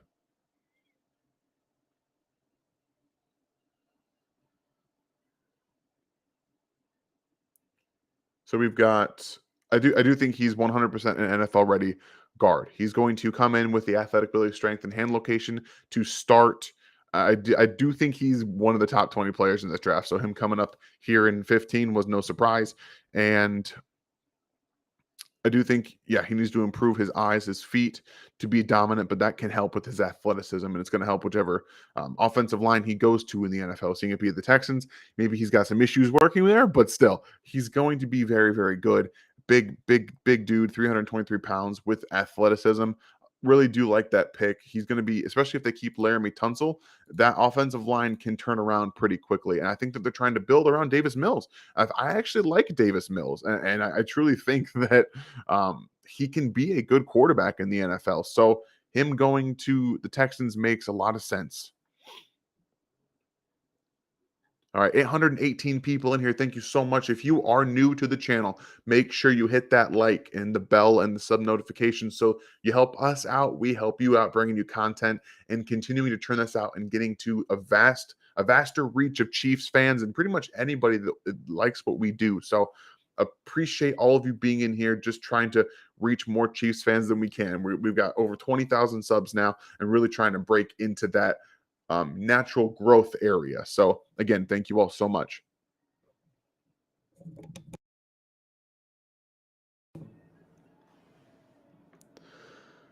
Wow. So yes, if you missed, Marquis Hollywood Brown was traded to the uh, Arizona Cardinals. Insane, insane.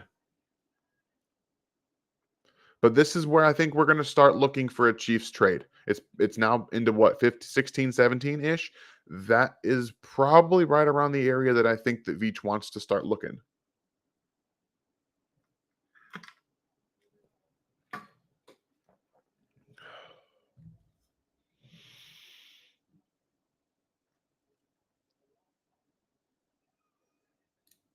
I mean, thank you for the question, Tyler. I don't really know. To move up to 18, you might be able to get there with a third.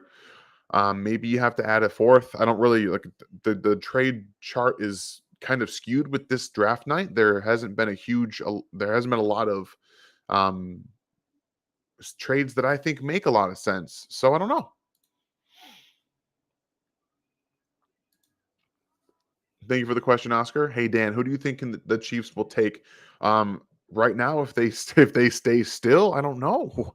It's looking pretty bare out there, but I do think that they have a chance to move up to get two impact players. I think that at position of need, there are two guys left that they can get that they would want: Andrew Booth and Jermaine Johnson. Those are the two guys that I think they can still trade up for and get and really be impact players.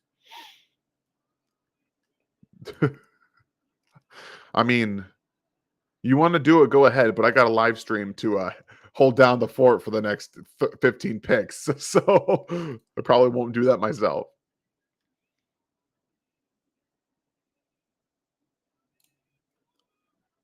Anyway, Chargers take Johnson. I guess there's a possibility. It wouldn't surprise me, but I do think that their need at tackle is far greater than their need at edge.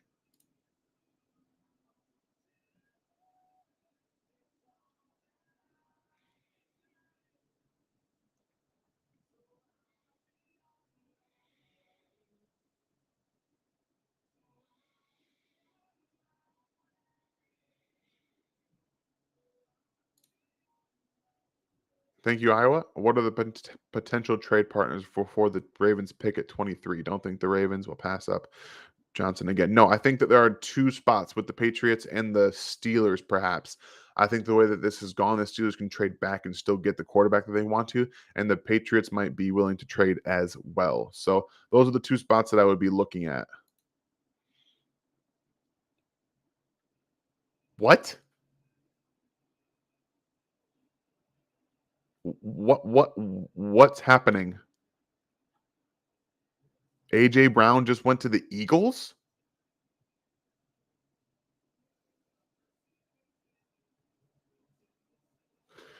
Oh, this draft is insane. This draft is nuts. When's the last time we've had this kind of player trade during the draft? This is ridiculous. I just lost connection again.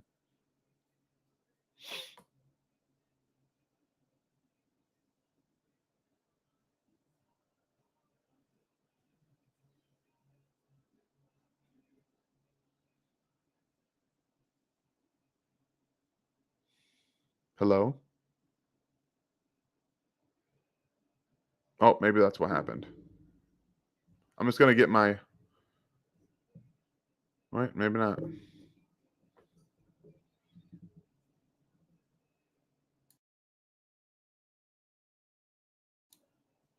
Okay, so everybody can actually hear me.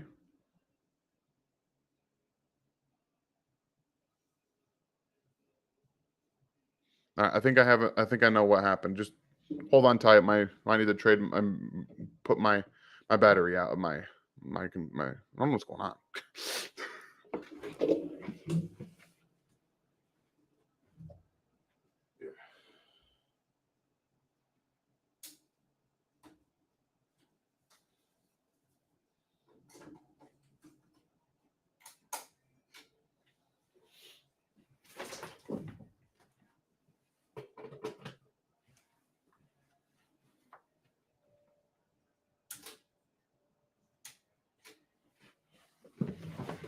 Okay, sorry about that, guys.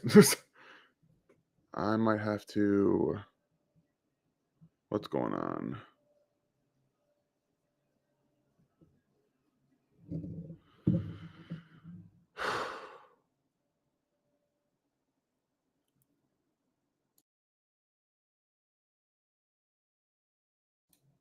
What is going on with my.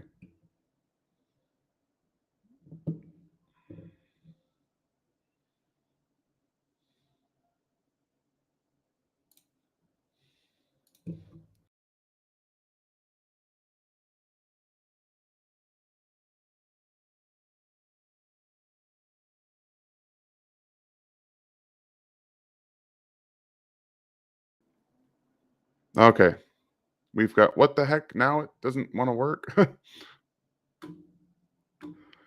Oh, I'm having some real technical issues with this.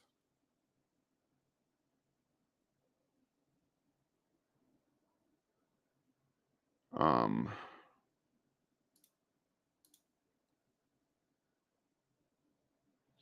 you guys gonna have to bear with me for a little bit. I do apologize. This is not really working out for me.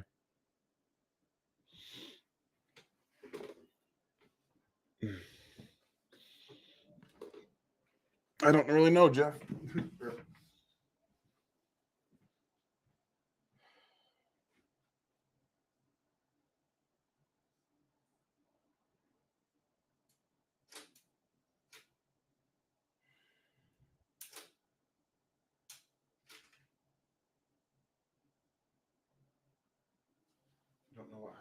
was fine.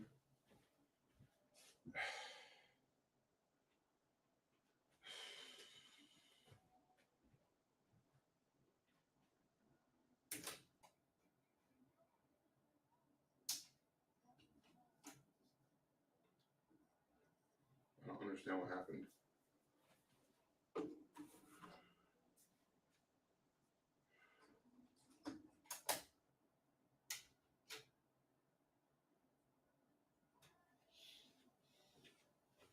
I don't know. I don't know. Yeah, I don't know.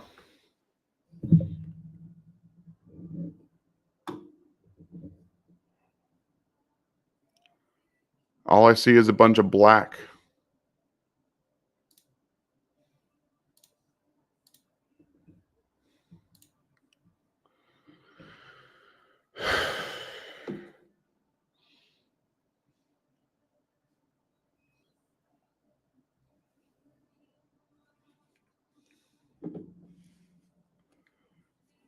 This is dumb.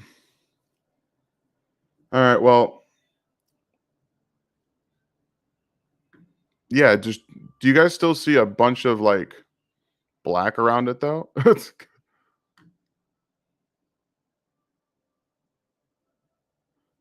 is ridiculous.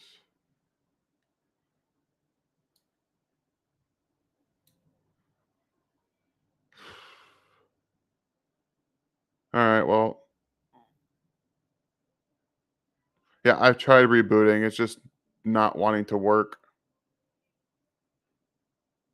Whatever. All right. Okay, so um I missed, let's see, a couple picks. Yeah.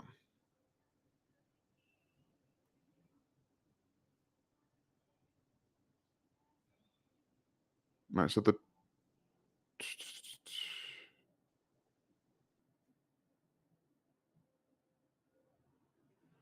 I need to figure out all the picks here. Thank you, Gary. I'm trying. This is not ideal.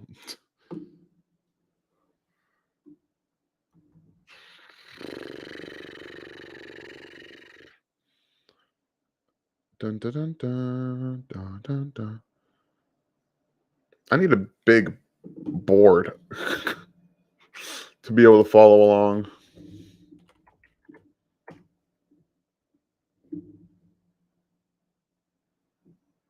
All right, here we go. So we got Dotson and then Zion Johnson. Whew. All right, so that's a thinker. So Dotson and then Zion. Where you at? Where you at?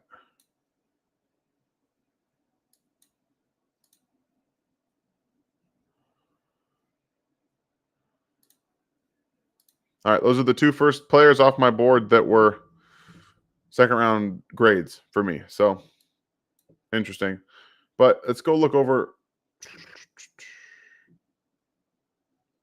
Okay, so that's right.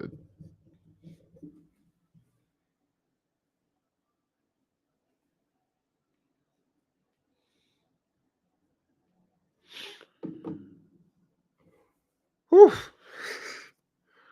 All right, so yeah, I'm sorry about the camera. It might end up getting fixed when the battery runs out next time. Whatever. Um, we'll probably just keep it on the board anyway and go back through some stuff. Go to over to Jahan Dotson really quick.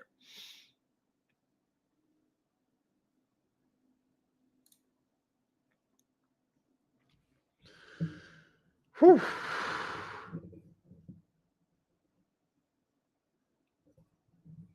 You guys are you guys are making me feel much better, so I appreciate that.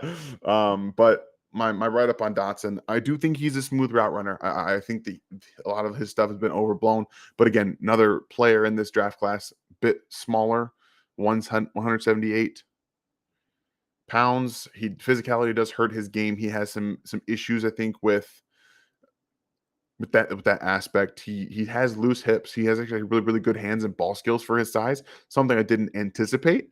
But again, this is an interesting spot for where he went. He went to the Commanders. So they paired. Okay, they're pairing Terry McLaurin with almost a guy who's like Terry McLaurin in the sense that he can create downfield with catches like that and like a bit smaller but has speed. It's interesting. But AJ Brown gets a 4-year, $100 million contract with the Eagles. Whew. If anybody has Jalen Hurts in your fantasy leagues, like confidence, or they're just waiting for next year.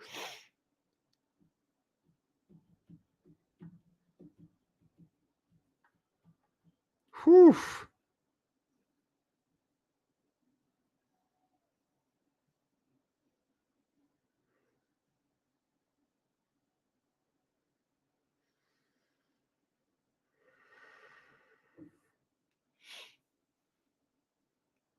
All right. Thank you, Oscar. Hey, I'm watching your stream and Pat McAfee show at the same time. But do you think we trade up and get Johnson if he's still available, or and then double dip with a Jabo? I don't know. Right now, the free fall is on for Jermaine Johnson, so it's definitely possible for them to go up and get him. But Traylon Burks is the pick for the Tennessee Titans to. I'll tell you right now, he's not AJ Brown. He is not AJ Brown. So they traded away AJ Brown to draft Traylon Burks, and that's just not it. So, whew, interesting.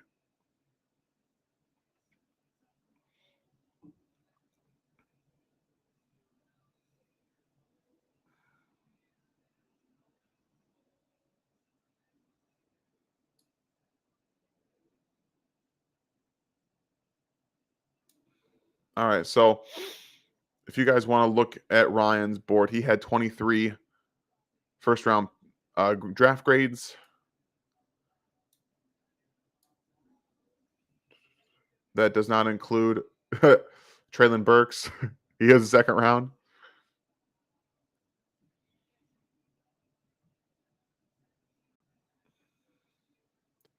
Whew. Weird. All right, so back to Traylon Burks, and you can see here I was not very high on Burks. A lower second round grade on Traylon Burks. But the big thing for me with Burks is that he doesn't know how to play the game yet. He's playing wide receiver as an athlete. And when you're asked to always be the guy and you're always being in the slot and on the move, I have issues with that at the receiver position. So interesting. But Tennessee, I think, is looking to rebuild and get some numbers off their cap, get younger at quarterback. So, yeah, I think that they're looking to rebuild.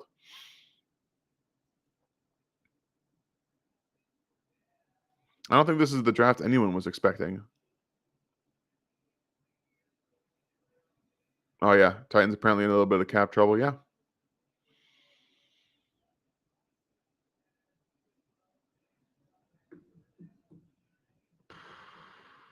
Man, this is weird. Not the draft that I would have anticipated.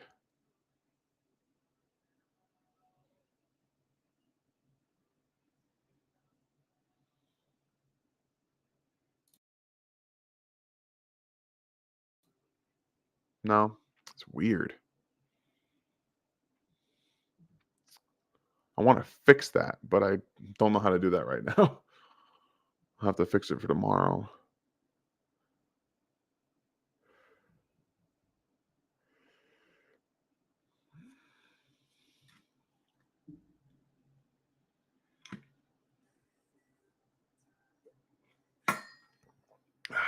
So I've seen that there's been some talk about comparing Debo Samuel and Dylan Burks, and that's just not like someone's on the shows doing it.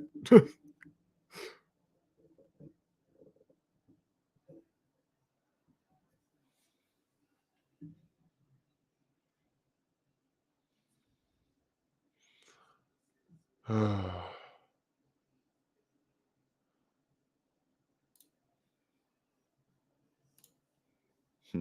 weird. That's okay. We'll fix it. We'll fix the camera tomorrow. I'm just gonna roll with it for right now. We'll keep the board up, and then tomorrow I'll work some things out and I'll have it all fixed for then. But right now, this is probably gonna work all right. Yeah, I know people can still see me, so we'll fix it. Try not to worry too much about it.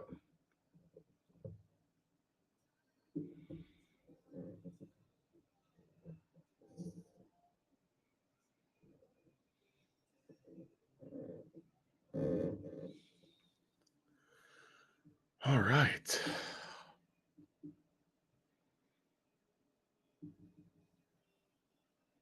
Thank you guys.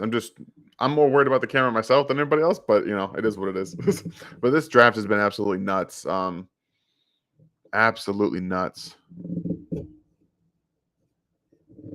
So many trades. The player trades, man. I don't remember this players being traded.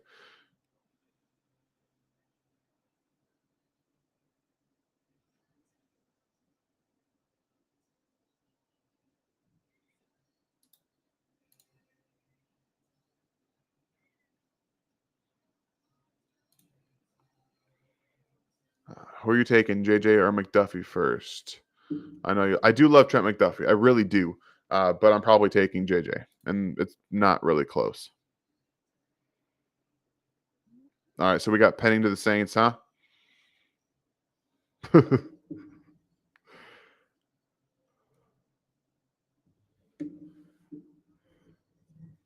There's the overreach. Like I said, I knew it was going to be Trevor Penning. I knew it was going to be Trevor Penning. The reach.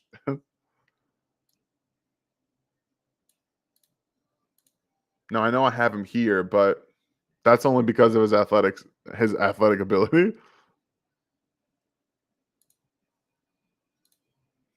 Man, this is insane. So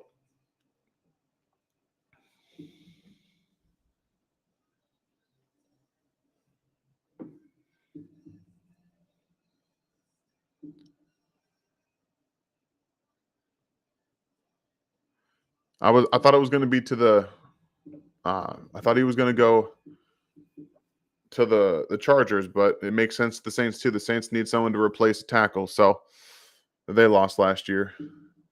Makes sense.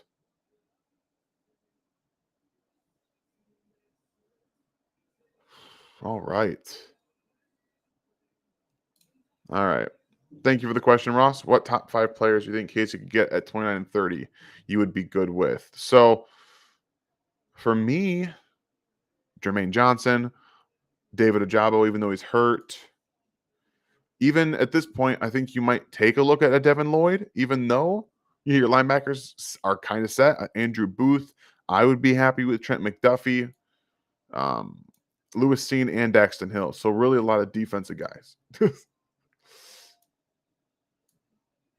Catch up, catch up. There we go.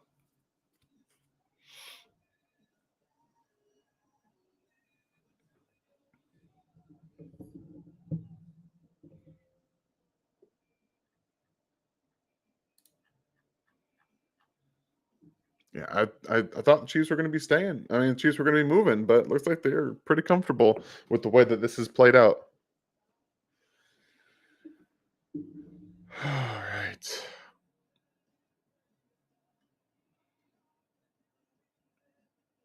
Very, very interesting draft. But I do think that the Steelers are about to take a quarterback. I don't think I've seen it up on there yet, but it's coming.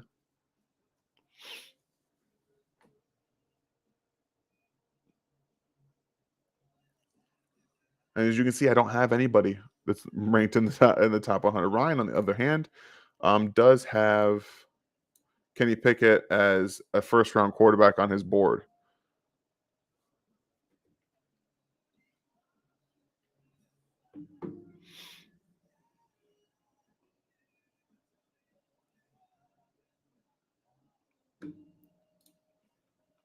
Thank you, Scott. I wonder if the Chiefs would trade up to 22nd. Maybe.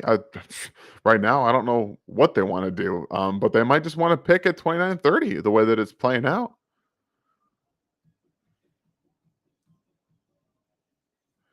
So, yeah, I'm interested. It looks like we've got enough confirmation here that Kenny Pickett to the Steelers. Ah, interesting. Interesting. Very interesting.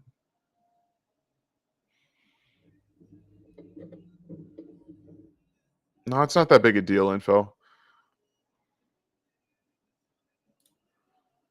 If they don't plan on having Juan Thornhill around, I mean, yeah, I'd love all three of them, to be completely honest with you. I would. I'd love all three of them.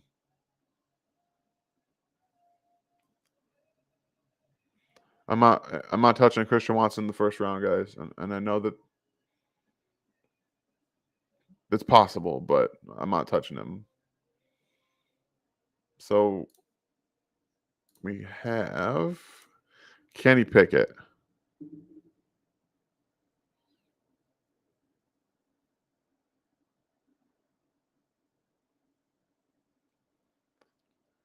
Whew. I still can't believe AJ Brown got that $100 million deal from the Eagles. That's insane. Insane.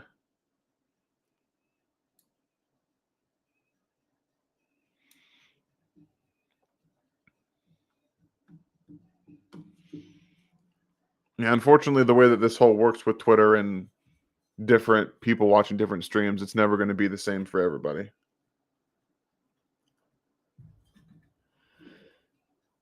Oh, I think I missed one of those in the midst of everything. Shoot. And I know that I missed a super chat from somebody about it during the whole camera issue that I had, so I do apologize for that. Um, I can't find it in the chat.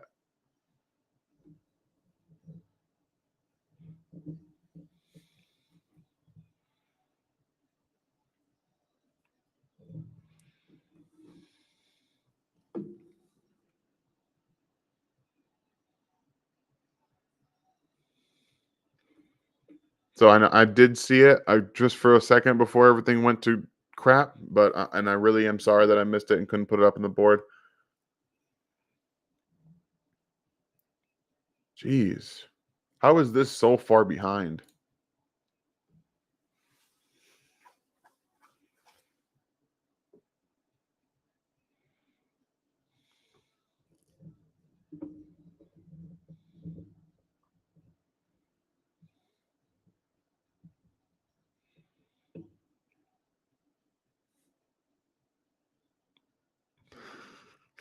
Can't believe you're great on Traylon Burks. That's why don't we go and just look at his sheet really quick? I mean, I can be wrong about players. That's going to happen. It happens all the time. Where'd he go?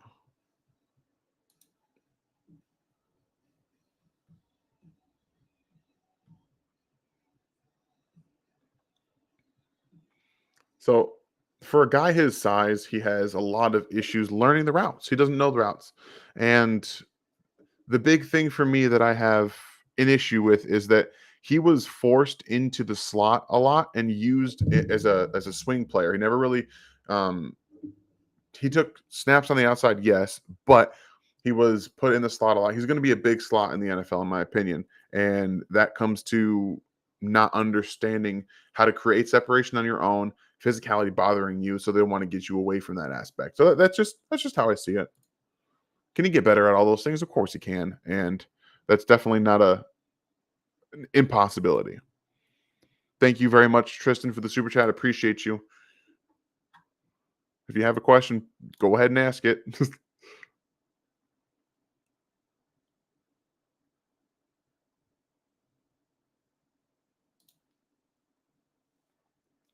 Thank you for the question, Terry. You think we trade up here and get Jermaine Johnson? I don't know. I really don't know. Um, that's an interesting question. Maybe the NFL's just not very high on Jermaine Johnson. That's very possible. The Patriots are probably on the phones. That's probably why they're taking so long.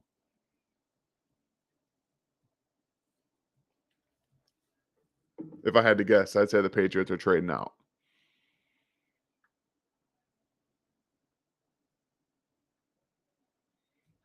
And it wouldn't surprise me if the Chiefs went up to get Jermaine Johnson right here. Like it would not surprise me in the slightest. This is where I had them going to get Andrew Booth. So I think someone's coming up to get somebody.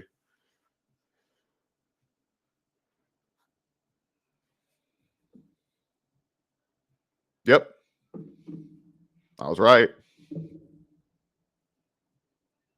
I do think the Chiefs are going to get Jermaine Johnson. Everybody,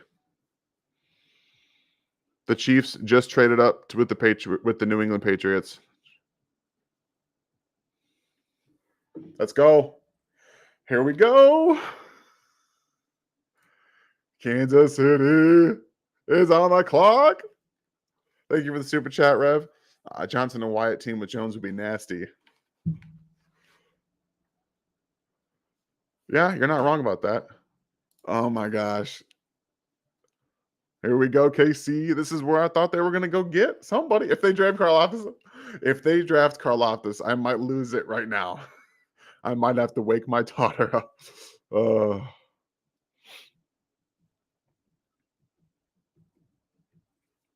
Probably, yeah. You can get here without moving both of your firsts, so I think that they can definitely do that.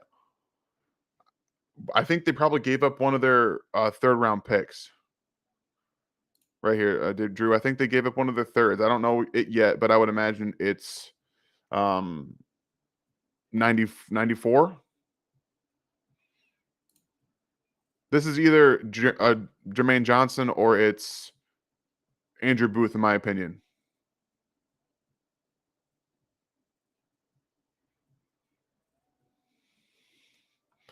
Who's it going to be? Who's it going to be? It's got to be Jermaine Johnson, right? Like it has to be Jermaine Johnson.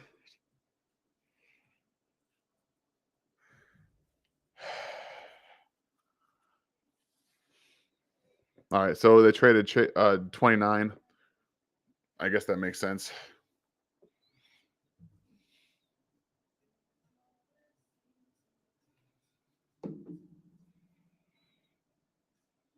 It's not going to be Karloftis.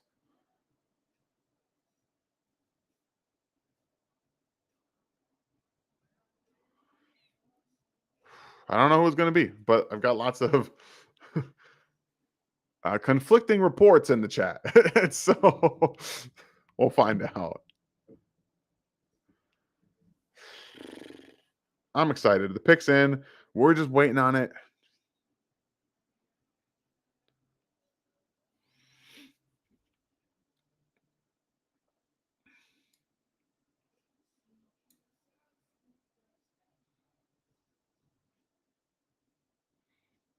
I do think it's going to be. I don't know. Like I said, I think it has to be either defensive end or corner. Has to be one of the two, right? Like, has to be.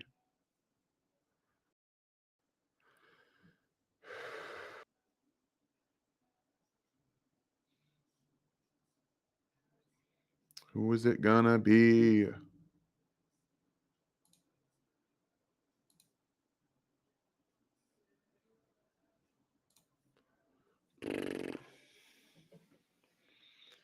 All right. I want it to be Booth, but I'd be really happy with McDuffie, Johnson.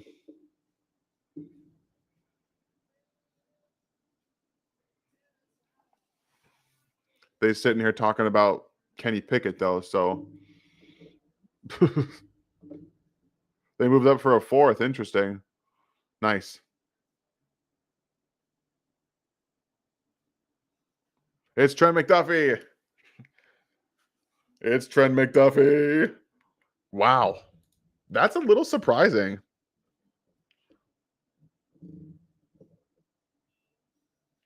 I did tell everyone they go corner, by the way. to tell everybody to be corner. But I love Trent McDuffie. I think Trent McDuffie is the smartest corner in this entire draft class. Um, he has some issues with size. His arms are very, very short, and that's a question, but they don't seem to care about that. I don't really care about it too much. He's going to be a very, very good corner in the NFL.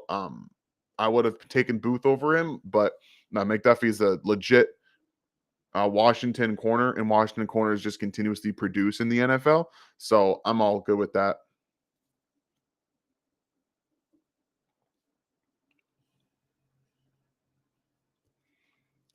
No matter what he does, he's going to get trashed because people don't want to move up. So I love the pick. I love Trent McDuffie. Um, and I'm not super worried about the draft capital. I figured it would be 94, but adding an extra fourth in it is what it is. All right, so let's do it.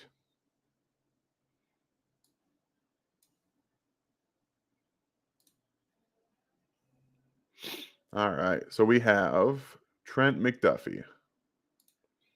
Our guy EJ helped us with the draft guide this year. Yeah, not surprising. Length is the only negative thing here. All right. Thank you very much, Omar, for the super chat. Just glad it's not Karloftis. Yeah, I think we all are. Thank you very much, Tristan. Is there a chance the Chiefs don't take a wide receiver in the first round? Very, very good chance. Very good chance. Don't think that they will at this point. But I think that someone had brought up a good point. I think it was Gary that there might be issues and injury concerns with Jermaine Johnson. Who knows though? But I would imagine that the Packers are about to pick a defensive end regardless. So I would bump up some of these up for him to excellent instead of just good. I think his footwork, I think his zone cover, his man cover are all eights. Ball skills are a little bit different because of his arms, but he's in my opinion, he's the smartest corner in this class. He can play he's very scheme versatile. This is very true. He's inside, he can play outside, he can play zone, he can play man, he can do it all. So I love this pick. And honestly, if they didn't feel comfortable drafting a defensive end, it's because they didn't think he was worth it. The entire NFL to this point didn't think he's worth it. So um, he is now a Kansas City Chief. We'll make that one red.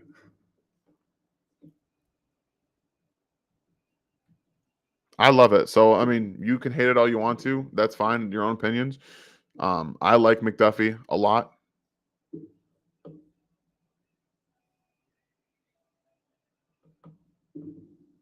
So yeah, and he's a really good tackler.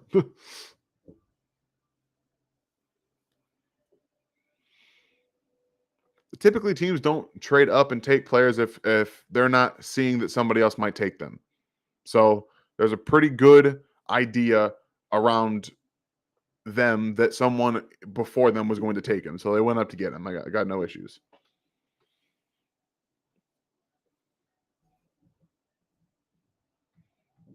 Yes, Casey still has pick 30. I love this. I do. I like this. I like this pick a lot. I will keep saying it, keep saying it, and keep saying it that Trent McDuffie is the smartest corner in this class. And yes, everybody, Kansas City still has pick 30. Absolutely insane. Absolutely insane. Where did the Packers go?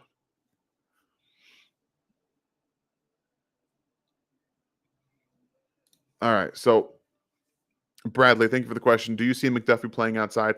You don't trade up for a slot corner. So, yes, he will be playing on the outside for Kansas City.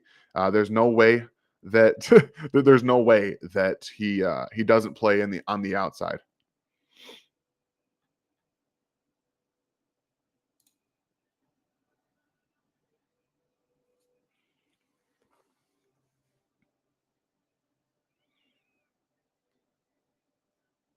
Wow. The Packers went and got a linebacker.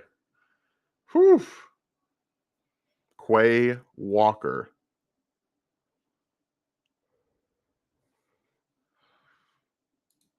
off the board. And then, I mean, these Georgia linebackers are fast, but he was the first linebacker selected. Whew.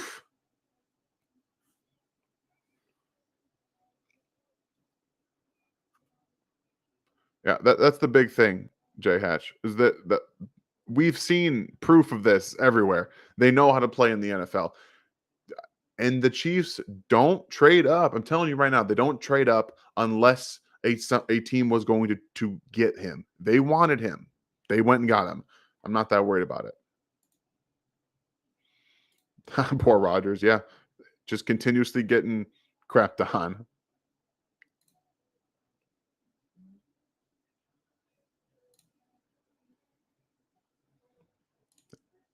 Yeah, if you missed it, time Trent McDuffie, he's got smaller arms, but he is, in my opinion, the smartest corner in this entire draft class. He is the most well prepared. He comes in, he knows, he sees things before they happen. He can react. He has the twitchiness to explode forward, explode backward, the recovery speed to make all the plays downfield. He will struggle with bigger receivers on the outside that can then get him in the catch radius department, but underneath, playing zone, playing off, playing man coverage, he can do all of it. And he also will have some positional versatility to play in the slot if they want him to, but he will be a starter on the outside, in my opinion. So I love him as a player.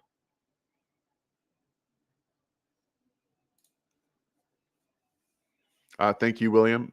Can you play outside in a press man defense? Rashawn Slater had short arms and was a stud. It's a little bit different with corner and defense and offensive line, but you're just not going to ask him to jam.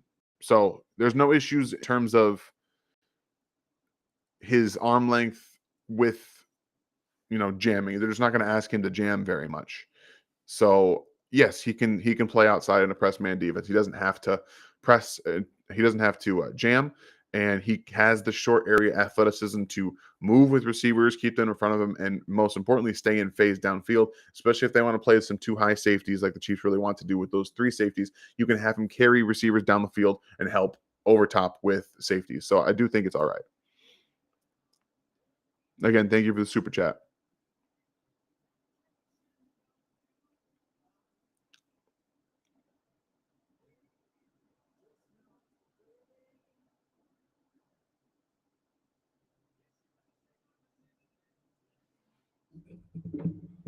All right, so now we've got.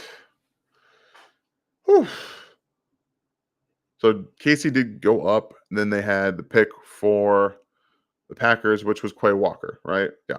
Quay is the first linebacker taken over Devin Lloyd and Nakobe Dean, who I have as first round picks. And I have a second one on Quay. So that's a little bit interesting. But I do think that right now, Buffalo's on the clock, right? They traded up.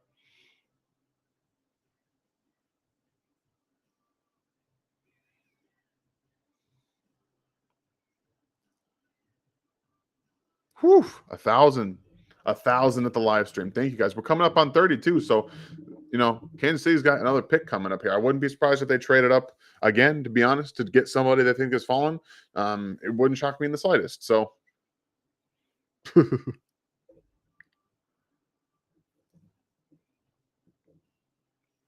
exactly. Brett Veach finally drafted a corner high and people aren't happy with it. You can't make everybody happy. That's just how it is. And Brett Veach knows that. We all know that. I am very happy they went and shed this.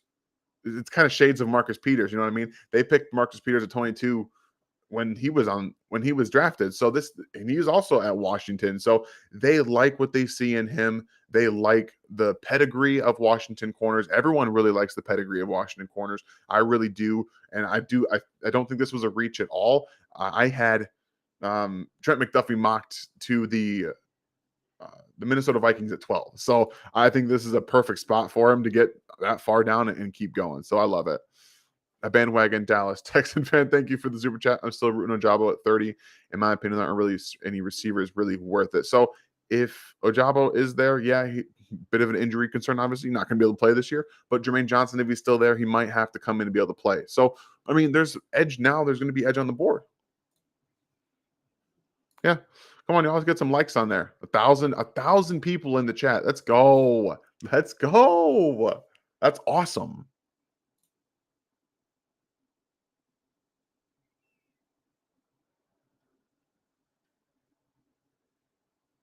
Ooh. Ooh. Thank you for the super chat, Mickey. Do we keep the duo together and get Kyler Gordon? No, I don't think they're going to double dip at corner. I don't. I really don't. But thank you for the super chat.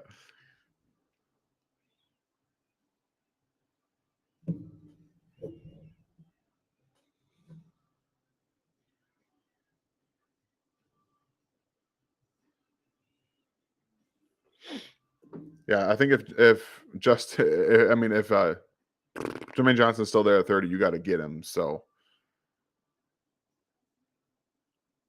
in my initial mock before, I had the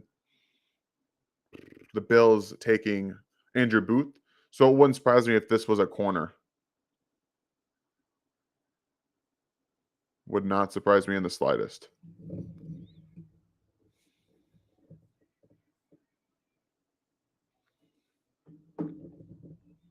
All right, we about to find out. We about to find out. Oh, oh, Kyer Elam.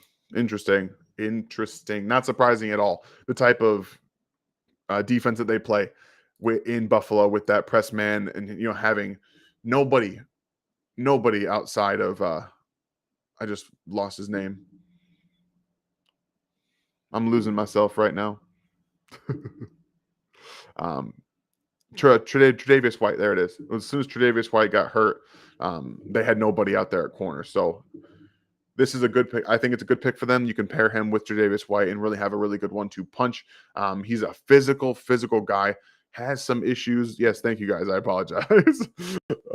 He has some inconsistencies with his tackling. I think he can get stacked easier at times. Playing in a zone scheme is not going to be the best for him, but I do think getting him with Tre'Davious White in that Bills secondary, where they also play a lot of two high safeties with multiple studs at safeties, you can really help him learn.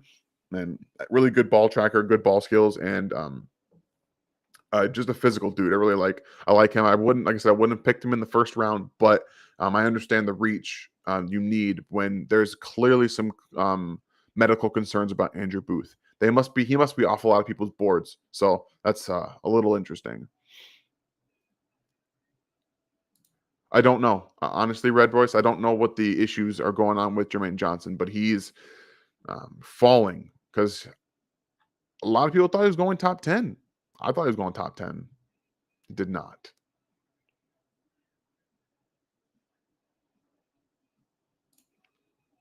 Oh yeah, I think I just answered that. Shigo, thank you though. Yeah, we don't really know. I have no idea. I wish I knew. KC traded 20 pick 29, 94 and 121. I know that's not going to be a lot of people make a lot of people happy, but I'm not that worried about it myself. I guess that's my own. So I think Dallas is going interior offensive line here. What do we got? I'm going to try and predict who they pick. Oh, maybe they go Tyler Linderbaum here.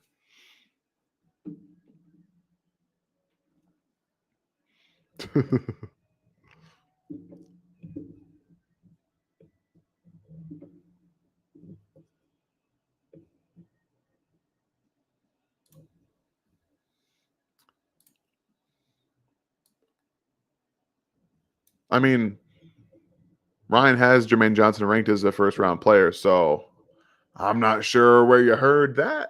Maybe he said it earlier, but he definitely has him as a first round pick, though.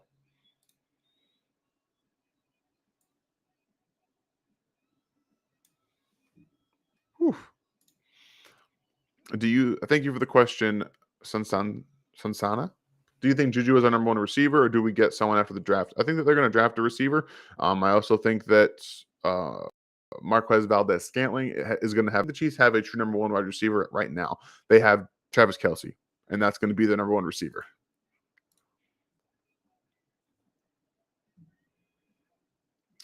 I'm just saying, y'all. They were really, they were saying they were like Mafe for a while now. They're really happy with taking him. I don't, it doesn't make sense to me to draft Boye Mafe. Doesn't fit and most of what they want in a defensive end, but they do need to change up what they do. He's a bit older. I don't like that in a defensive end, but who knows? They might.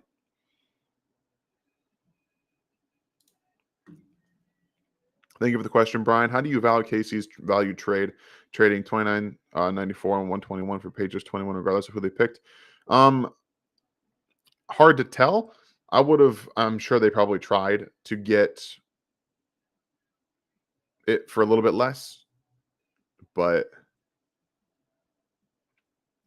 sometimes you have to give that little sweetener. The extra fourth isn't much of a concern for them apparently. So they seemed pretty comfortable with it. And honestly, to get a third and a fourth round pick to move up to go get somebody that they probably value as a cornerstone type of defensive player, I'm all right.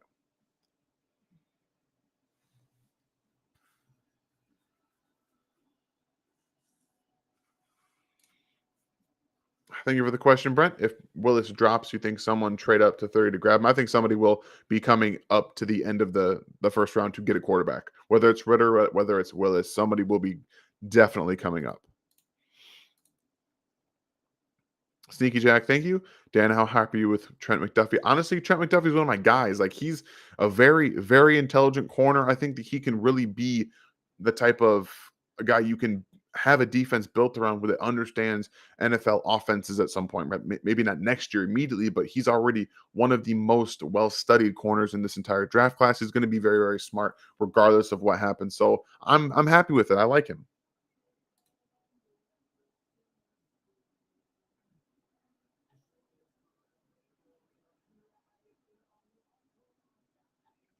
Lots of stuff.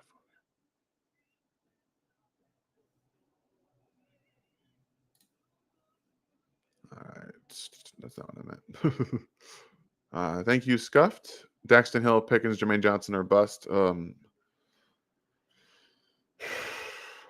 I probably Jermaine out of the three was what I would go, but probably in the order of Jermaine, Hill, Pickens, but I would not take Pickens in the first. Oh, that Dallas took Tyler Smith, huh? Wow. Whew. That's a reach.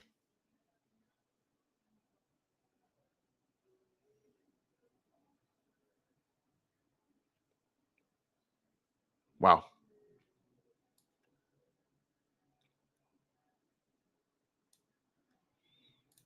That is a reach.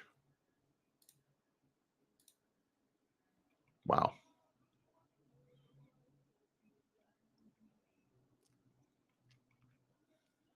Hmm. That's the biggest reach of the draft so far. I mean, Penning and Smith are both huge, huge reaches. Um, and they're only pumped up this far because of draft Twitter. Like, I don't know. If players are falling, they have typically it's medical questions, off field questions. Like that's all I can tell you. Like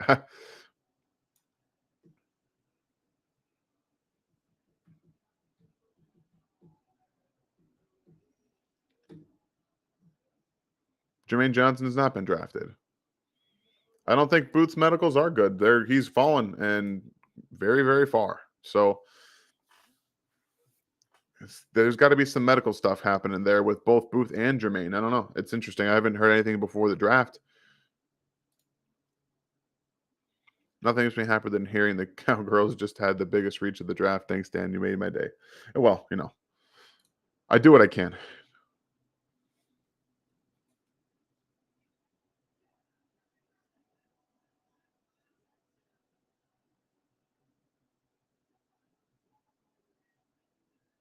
really weird.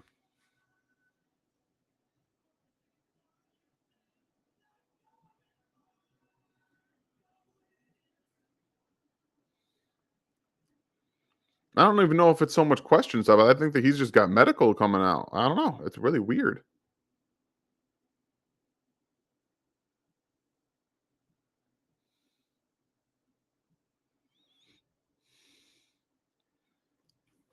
Well, it doesn't look like we're gonna be having any guests on tonight, guys. So I apologize about that.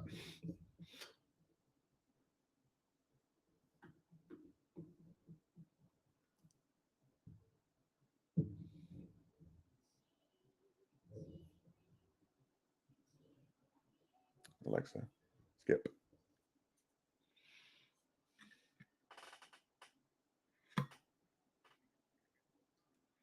Hmm.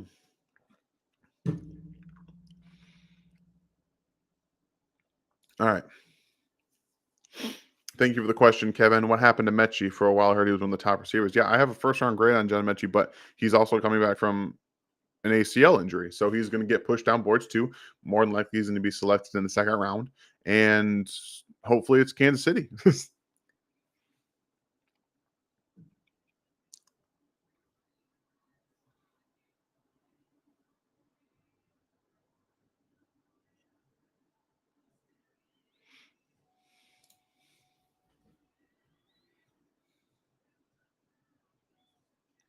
Thank you, Brian. Will there be another quarterback taken tonight? If so, who will trade up? I do think there will be one, but I don't know who it's going to be at this point. I would think it would be Malik Willis, but the some of the teams that I thought might come up and get one, just like the Panthers don't have the firepower to come get somebody, so they're out of the question. I don't know. I really don't know. I could not answer that question. Thank you for it, though. Thanks, Scuffed. Jermaine Johnson picks Daxton Hiller bus. I think I just answered that, so thank you. Sorry about that.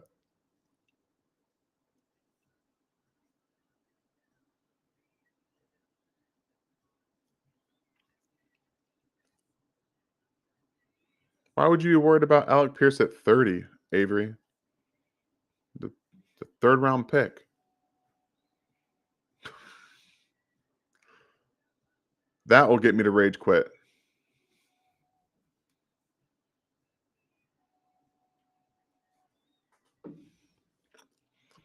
If Booth is there at 30, I mean, double down. I'd be okay with it.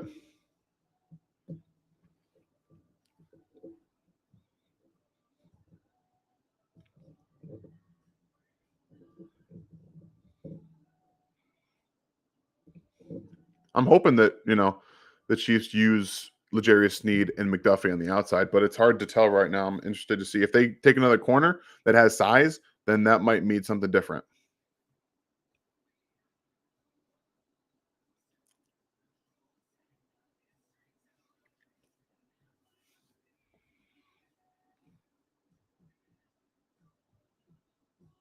Right now, I don't have a clue what the Chiefs are going to do.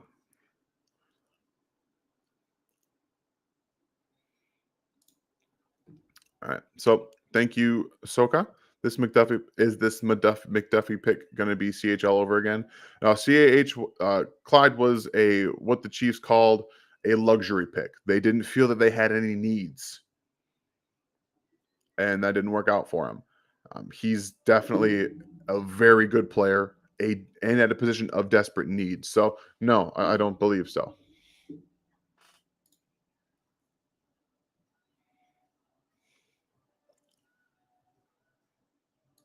Thoughts on Ravens getting Hamilton at 14? I think that might have been the steal of the first round. Yeah. I think he's top 7, top 10 player in this draft. But that's just the value of safety. A lot of teams don't value that. And unless you have a position where you're pretty comfortable with the rest of your team, rest of your defense, you can go ahead and take a safety and get away with it. So yeah, I really loved that pick. Excellent job from the Ravens.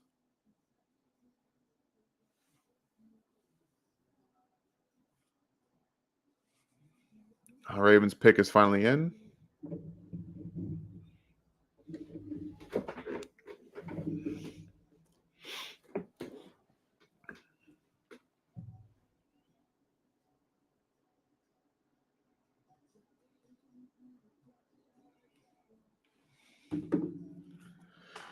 All right. No, I know there's lots of talk about or lots of questions about Pickens at 30. No, I don't want to take Pickens at 30. I don't. And I know that in my mock draft, I had the Chiefs taking him, but I don't want to. I personally don't want to. Thank you for the super chat, Jimmy. We should have traded up for Jermaine Johnson. Jermaine Johnson keeps falling, so I think that the Chiefs got that one right. Thank you for the super chat, though.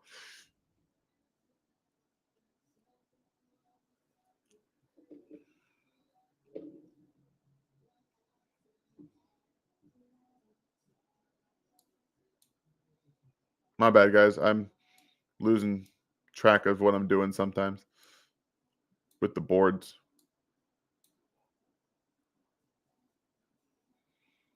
Well, since nearly all my first round pick grades are, like I said, I still have John Mechie, David Ajabo, and Jermaine Johnson are the last ones left. And then you got Devin Lloyd, N'Kobe Dean, Andrew Booth, Lewis Seen, and Daxton Hill.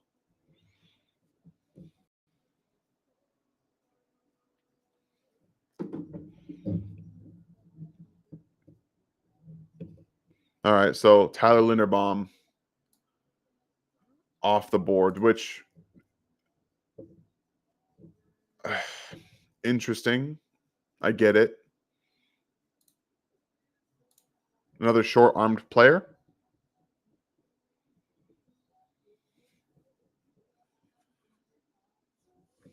Short-arm player. Really, in my opinion, he's a zone scheme only.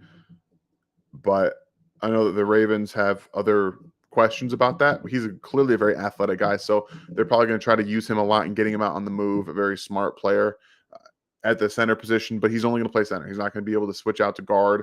He's not going to be able to do any of those things. So I think you plug him at center and say, boom, that's it. He's your starter for the next however many years. But taking him in the first round is a bit of a reach, in my opinion, specifically because he's a center. So you look back last year, the Chiefs got Creed Humphrey in the second round and profited. So interesting. All right. So thank you, Drew, once again. We are 5 picks away. Make a call. Do you think the Chiefs will pick at 30? And who would you pick at 30 if I was Brett Veach? Whew. All right. So right now, I'm thinking it's going to be David Ajabo. I think the Chiefs are going to take David Ajabo at 30. Unless Jermaine Johnson is there, I think they might take him at 30 because of being able to play. I don't know though. Like I said, there's got to be something there that's taking him off people's boards. So I don't really know. It's hard to say. So I say David Ajabo. What I would do,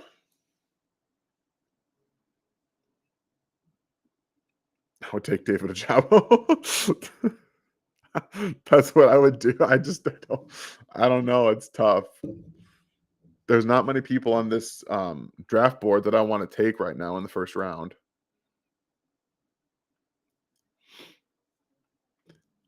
But even then,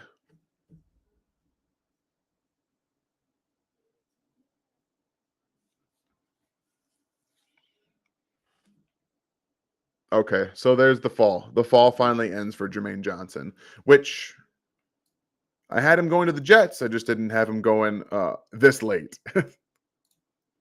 So we do have an end of the fall for Jermaine Johnson.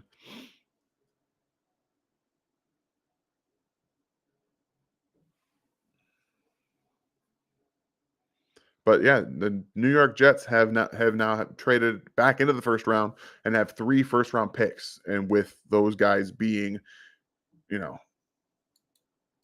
now finished off with Jermaine Johnson. I'm telling you right now, if the Chiefs take all this time to not trade up and end up trading down, I might be a little upset.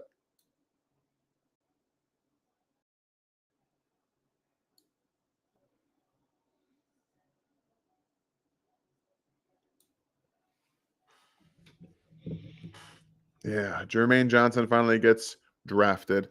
The fall ends for him. So, typically, Jermaine Johnson was getting a lot of hype being a top 10 player, a lot of smoke around that. But I thought initially before the smoke came out about Jermaine Johnson that he would be selected around this area.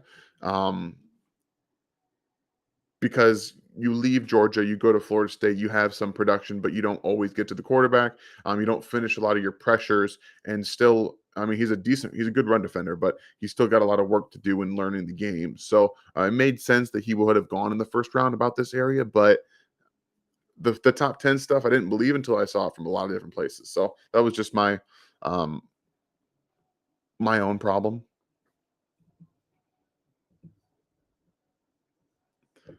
That's my this is what I was thinking too.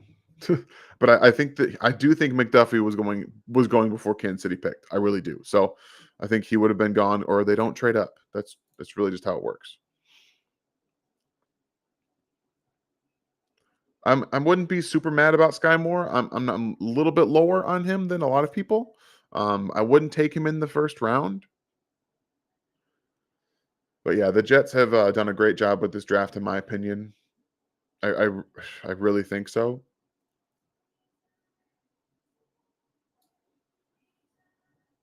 Getting themselves a number one corner. It's- yeah, I love it. These trades are nuts, aren't they?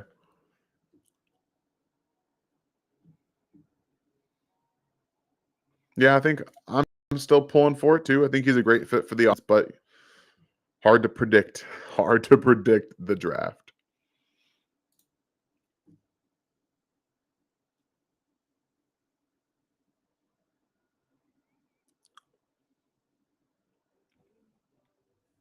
Yeah, there it is. Final, final, final.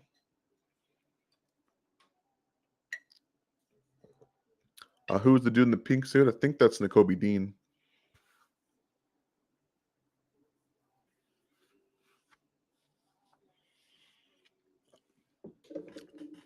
Whew, man, this is nuts. So let's kind of take a gander over at Ryan's board really quick. Like I said, he did also have Jermaine Johnson as a first round pick, but this is about where he had him going. Um, Closer to 20. So yeah, it was right there. We're pretty close on a lot of these too. Ahmad Gardner, Derek Stingley, Trent McDuffie. He had Trent McDuffie up here as well. So another first round pick. Ryan and I both had him as a first round corner. So that makes me happy. He moved David Ojabo down in the second round because of his injury concerns. So yeah.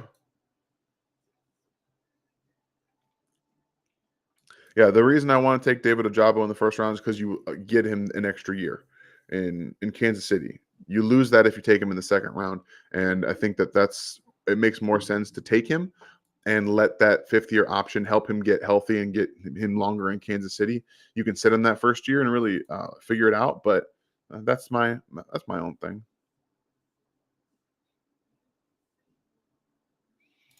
Let's see what Dane Brugler says about Trent McDuffie. How about that? Maybe that'll make y'all feel better.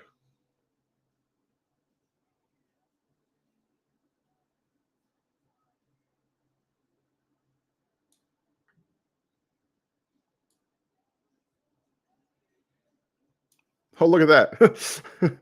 So you're not gonna be able to see this, but I'll read it off to you guys what it says. I'll pull this over here so that I can read it and you don't have to just look at it on the screen. Dane Brugler had Trent McDuffie as his second corner in this entire draft class. Okay. Now, number two corner.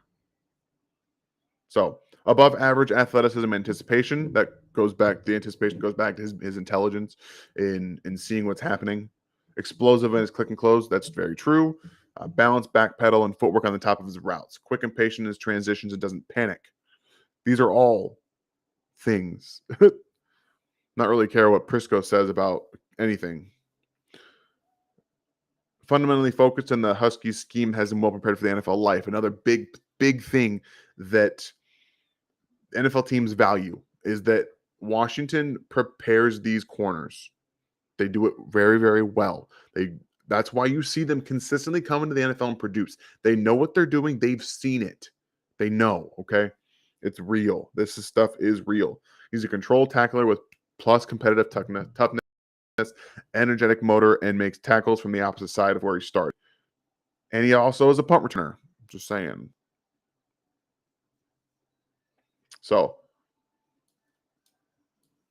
the fact that Dane Brugler has him as his number 2 corner is a big thing for me.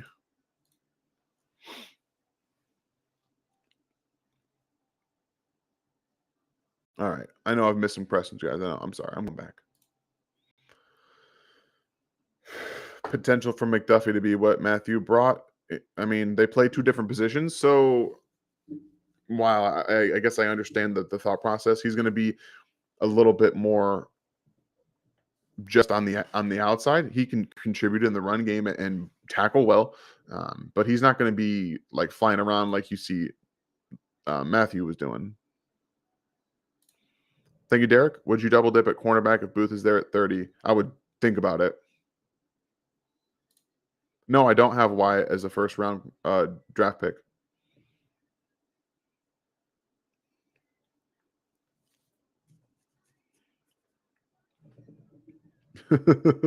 I mean, if the Chiefs went corner and safety with their first 2 picks, I would not be incredibly mad about that.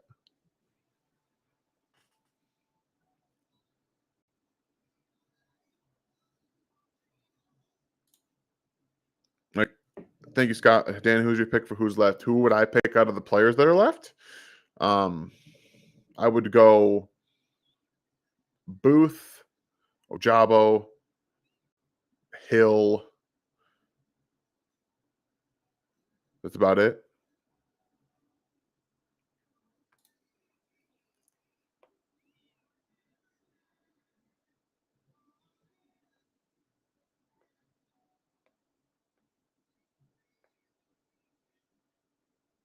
$1,169 people in here as we approach the Kansas City Chiefs pick at 30.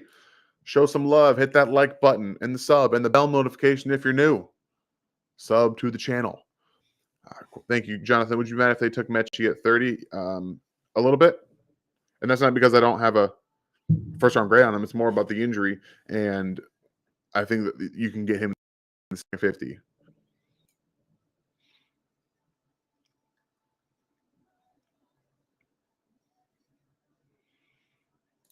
I'll tell you this right now because Karloftis is very good.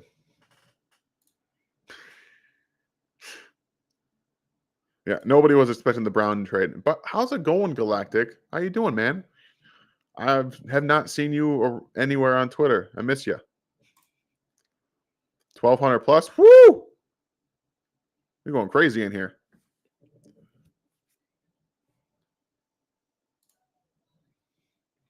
Thank you, Bang, for the super chat. Are you upset we didn't pick Johnson? Not really. I like Jermaine Johnson. I think he can be a starter.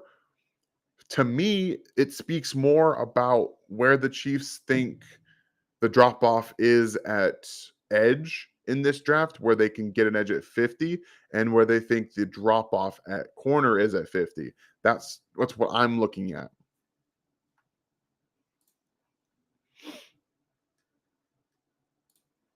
I do have seen Overhill, but what the Chiefs kind of need is with their now. It really depends on the longevity of Juan Thornhill. If they don't plan on keeping Juan Thornhill, then you draft Lewis Senior. But if they do, then Daxton Hill being able to play in the slot at outside corner and as a safety in a 3 safety set is more appealing in this defense than Lewis Seen, just based off of that.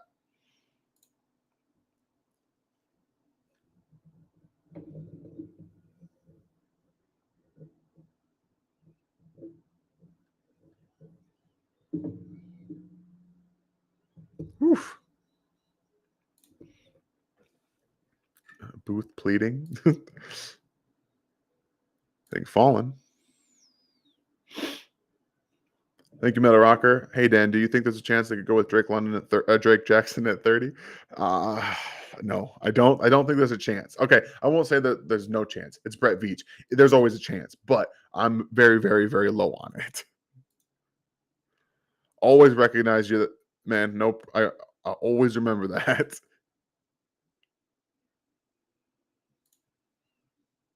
What's the most? Thank you for the super chat, Zach. What's the most surprising thing tonight for you?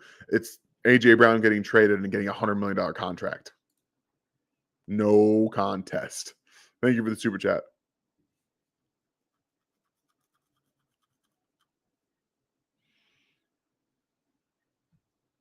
And there's Devin Lloyd.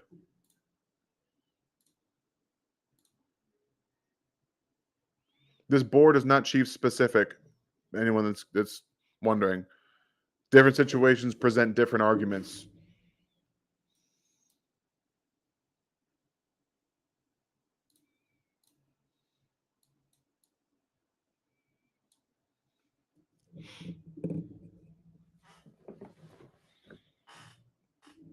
I'm telling you right now, there's no chance they take Alec Pierce at 30. There's zero chance. Zero.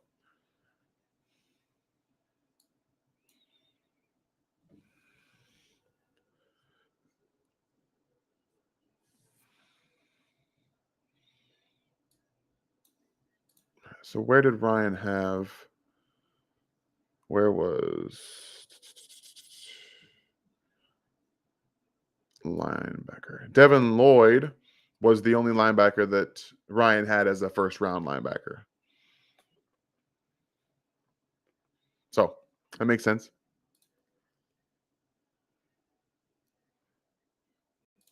Thank you for the super chat, Jimmy. Draft Wyatt and Karloftis 50 and 62 Petrie. Oof. I don't like two of those picks. I like Petrie, but I'm not a Carl. And as much as I think Wyatt can be good, I don't know. I think they need other areas first. But depending on the board, you never know, man. I understand trying to get someone um, next to Chris Jones. I get it.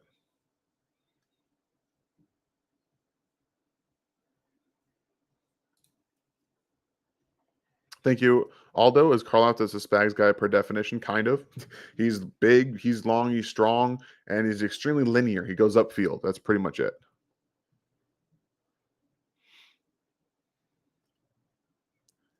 But I'm hoping that they start changing the way that they see things. Thank you for the super chat, Raining Tacos. How would you feel about Dean at 30? The Chiefs have their two starter linebackers for the future, and you draft a third linebacker. Where is he? Nakobe Dean in the first round, who would basically be regulated to playing as a coverage linebacker. I can understand it. I'm just not sure that I'm there with it in terms of their needs. He's a small dude too.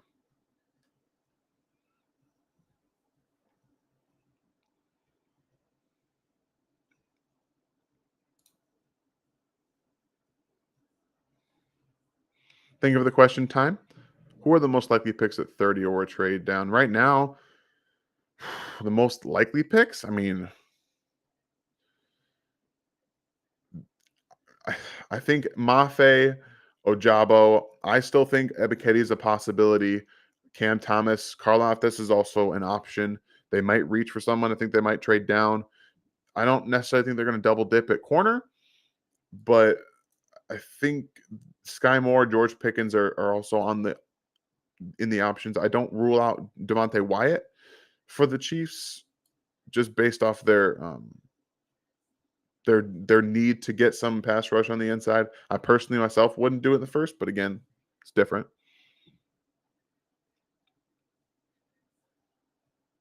Thank you for the question, though.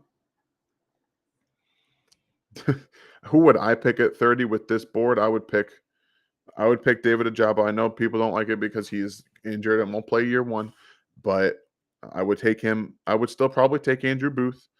Um, I'd probably think about both of these guys.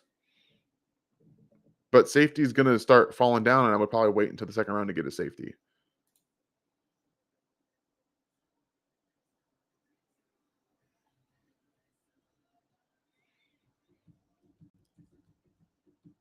All right, so we do have the Packers pick. I wonder who it's going to be. It wouldn't. It would be on the list of things that do kind of shock me if they double down at corner. David Ojabo is most definitely an edge, not a linebacker.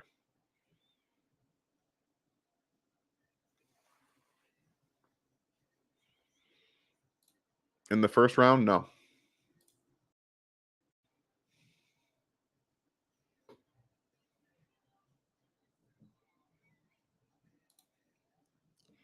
My prediction came through. Chiefs trade up 21 for quarterback Trent McDuffie. Good. I had them trading up to 21 for Booth, so we were both on the same wavelength there.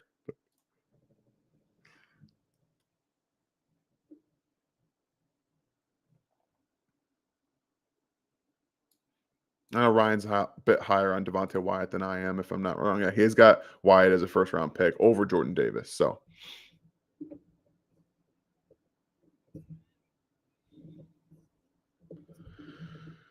here we go. It's coming up now.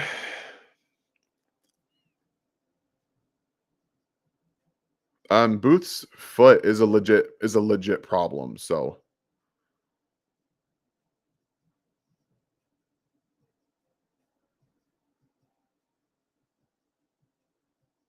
all right, so we have a lot of stuff going on in the chat right now with the Patriots already picking. So I'm not there yet. So this is interesting. So who do we got with the Packers? Is it Devontae Wyatt?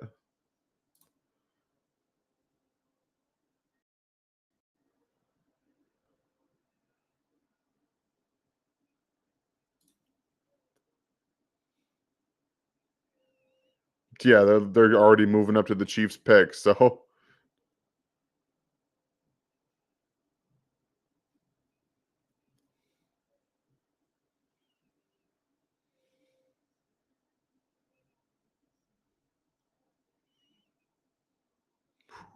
I feel like my stream is behind too. Like it was ahead, now it's all behind.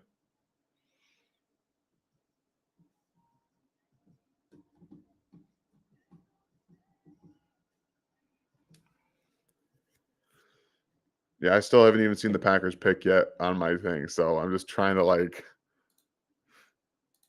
All right, so I think we're.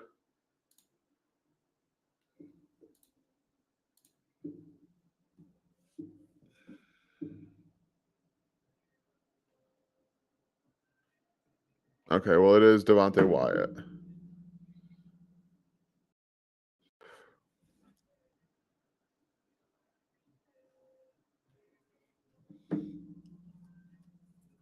Yeah, I'm probably gonna switch over to my Twitter feed for this because if the Chiefs are already on the clock,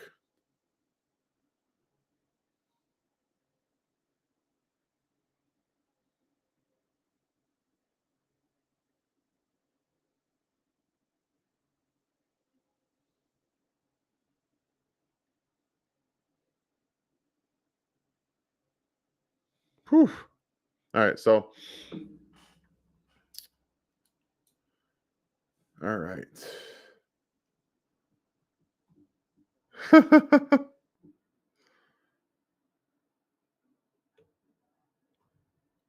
right, so the Patriots are up. I've already seen people saying who they picked, which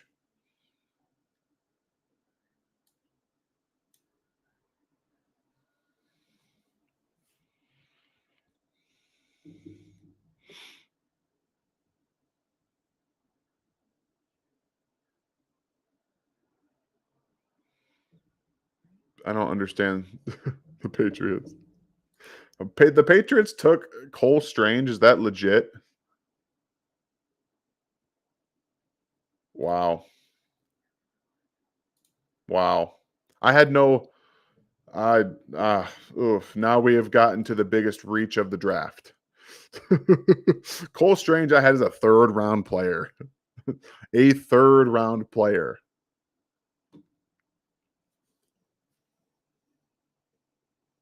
Wow.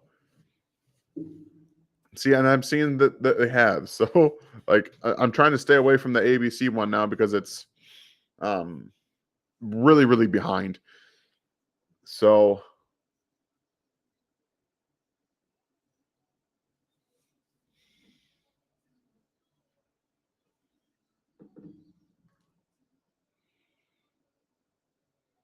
that is a strange pick. You're not wrong.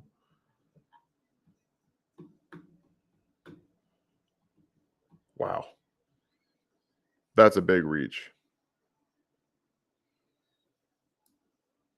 All right. So who's it going to be for Kansas City now that, the Patriots have apparently already picked?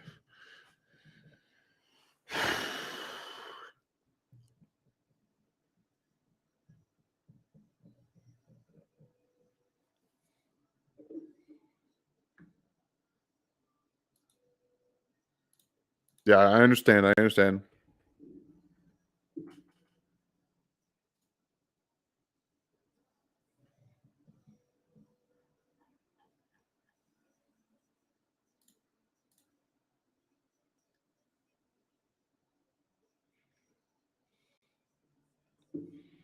Whew.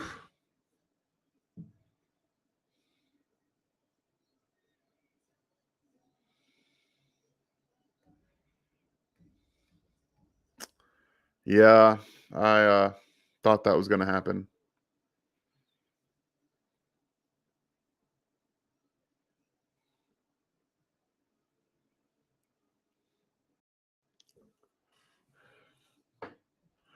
Yeah, I was trying to have that not be the thing. Oh man, I knew it.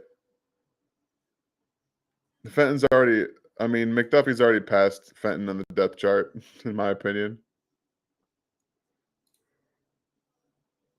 I,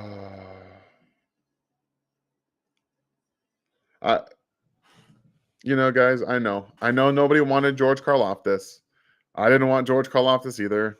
Um, not many people did. Whew. I don't, I don't like George Karloftis. Okay. Um,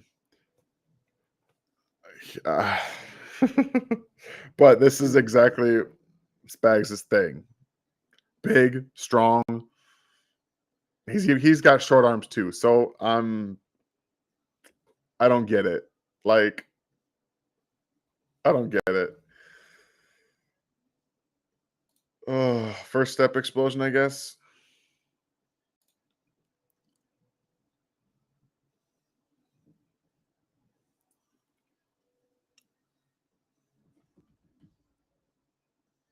Oh, I don't like that pick.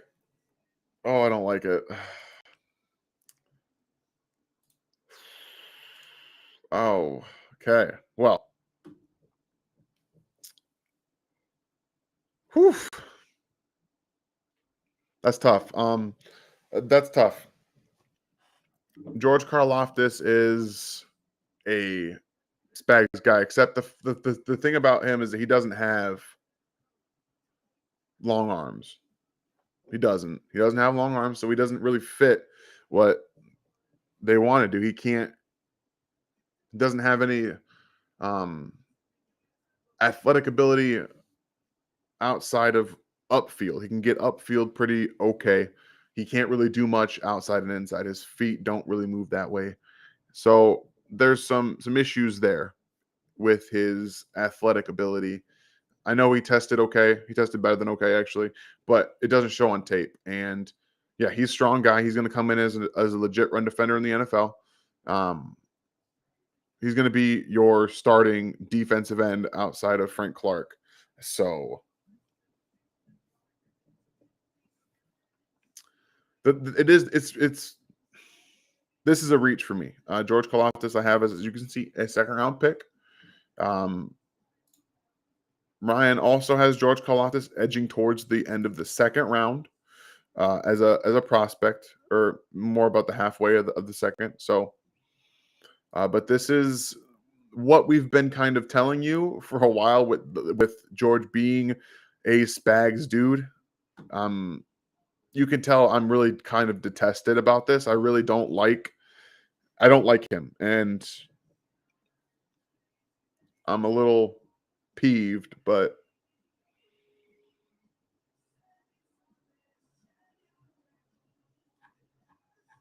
yeah, well, that doesn't ever. I understand people trusting in Brett Veach, but they're not above reproach. This shows me that they don't care about adjusting to the defensive times and the way that they play offense.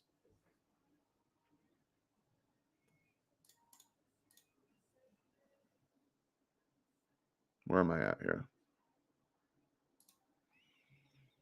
No, we said the exact same thing about Bolton, and we were right. Bolton's not very good in coverage, and he's a liability in coverage and can't move around the field the same way. Doesn't mean that he can't play in the NFL. It just means that you put him in different spots. We're right about Nick Bolton, and I'm sure that I can be wrong about George Karloftis, but I don't see it. So that's me. I didn't like Bolton in what he did. And I didn't like Bolton as a guy who can play in coverage, and he can't. I'm not wrong about that. I wasn't wrong about it then. And I'm hoping he can get better in zone, but he's not a guy you can leave on the field in passing situations. And the Chiefs didn't have a choice in sometimes last year, but they're still not going to have a choice if they don't take another a linebacker coverage linebacker. So that is what it is.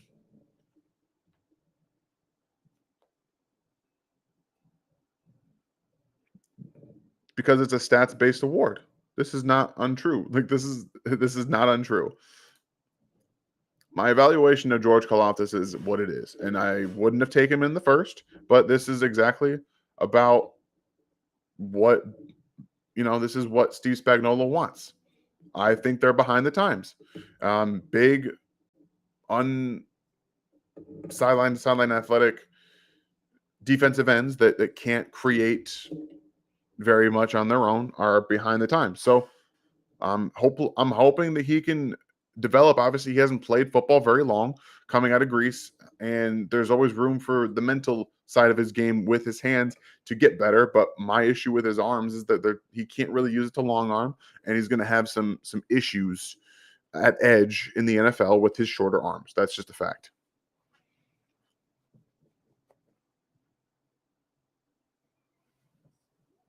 So yeah, I get it. It's upsetting. I'm upset. I know some people are gonna like it, some people aren't gonna like it. And Daxton Hill went to the Daxton Hill went to the Bengals.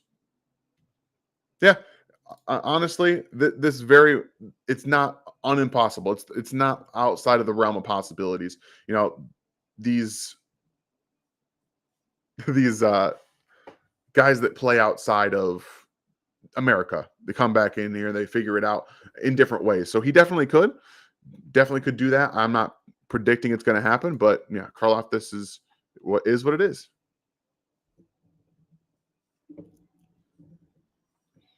I never hope for players to not succeed. I'm hoping that he's able to come in and play better, and that would be great.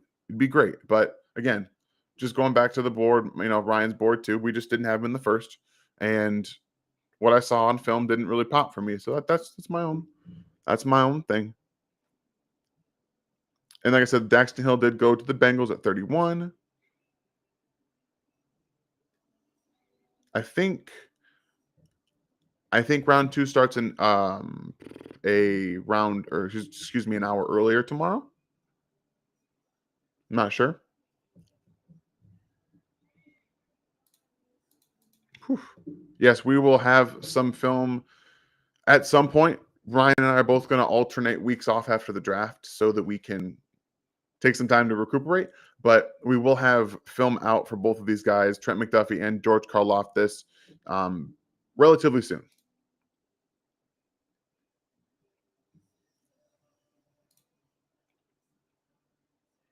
Would you over George if he was still there?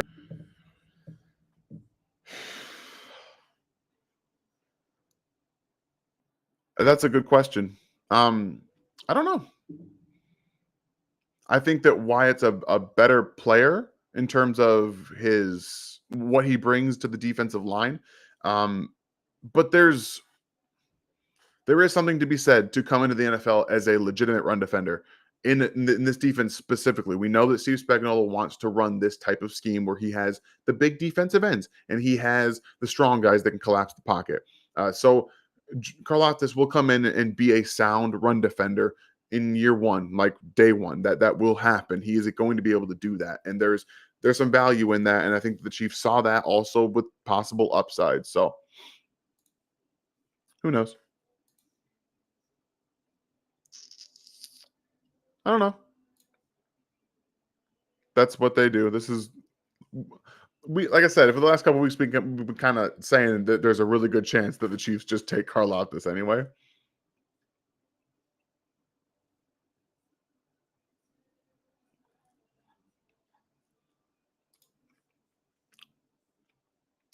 Thank you, Drew. Dan, hot take: which AFC and NFC team had the best drafts from a value standpoint? Let me just kind of pull them all up here. This is really in my way. All right, that's in there. I think that the Jets had the best draft on the AFC by a good margin.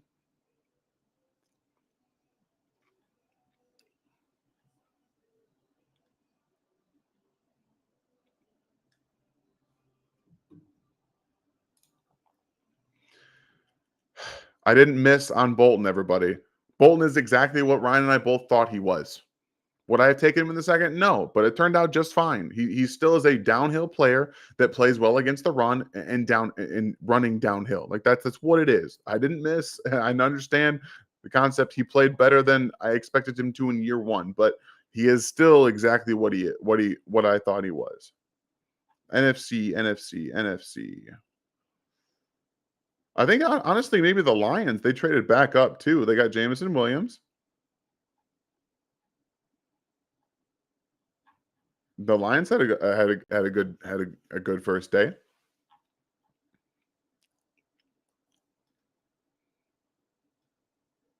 Where were the Eagles again? So that means we got ba, ba, ba, ba, ba, ba. And then who was the last player picked? I didn't see. Has anybody seen the Vikings yet? By chance? Oh, there it is. Lewis Seen. Okay. That's kind of funny. The safeties go at the end of the at the end of the first round. All right, so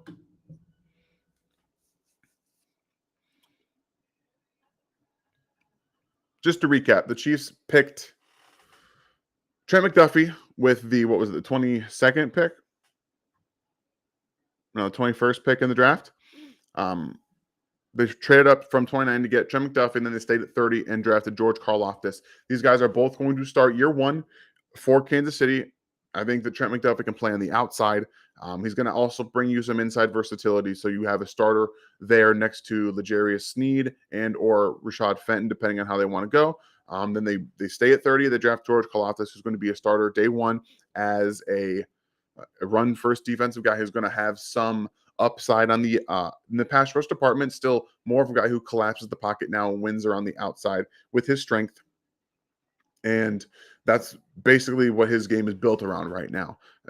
There's always room for improvement and the ability to work his hands better.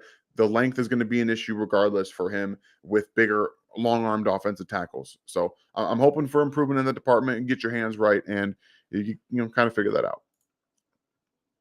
Thank you for the super chat, Tatum. Our defense has been outdated for some time now. I don't disagree with that statement at all. All right. Well, whew. All right. Well, the first round of the NFL draft is completed. Let's go ahead and do a full rundown of the draft.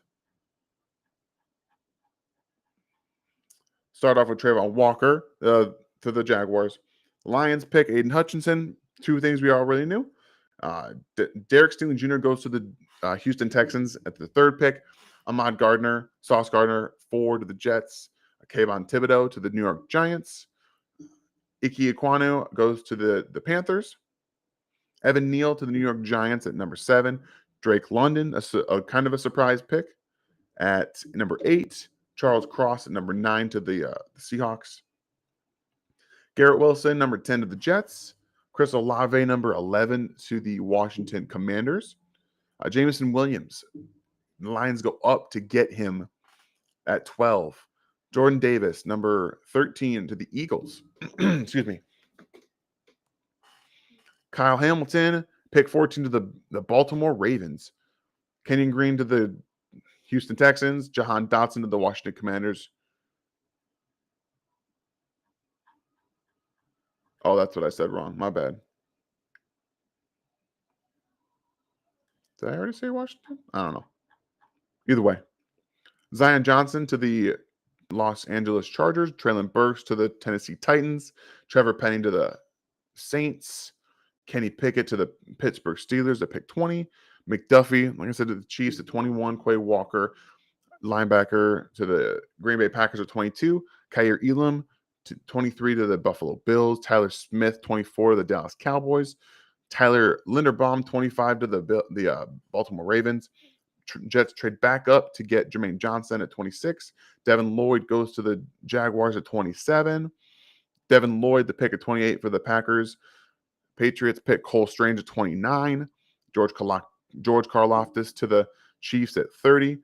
Daxton Hill at 31 to the Bengals. Lewis Cine at 32 to the Minnesota Vikings. All right. Well, thank you all for being with me tonight. I know it's, including myself, not one of the picks I would have made with Karloftis, but there's always upside with these young players.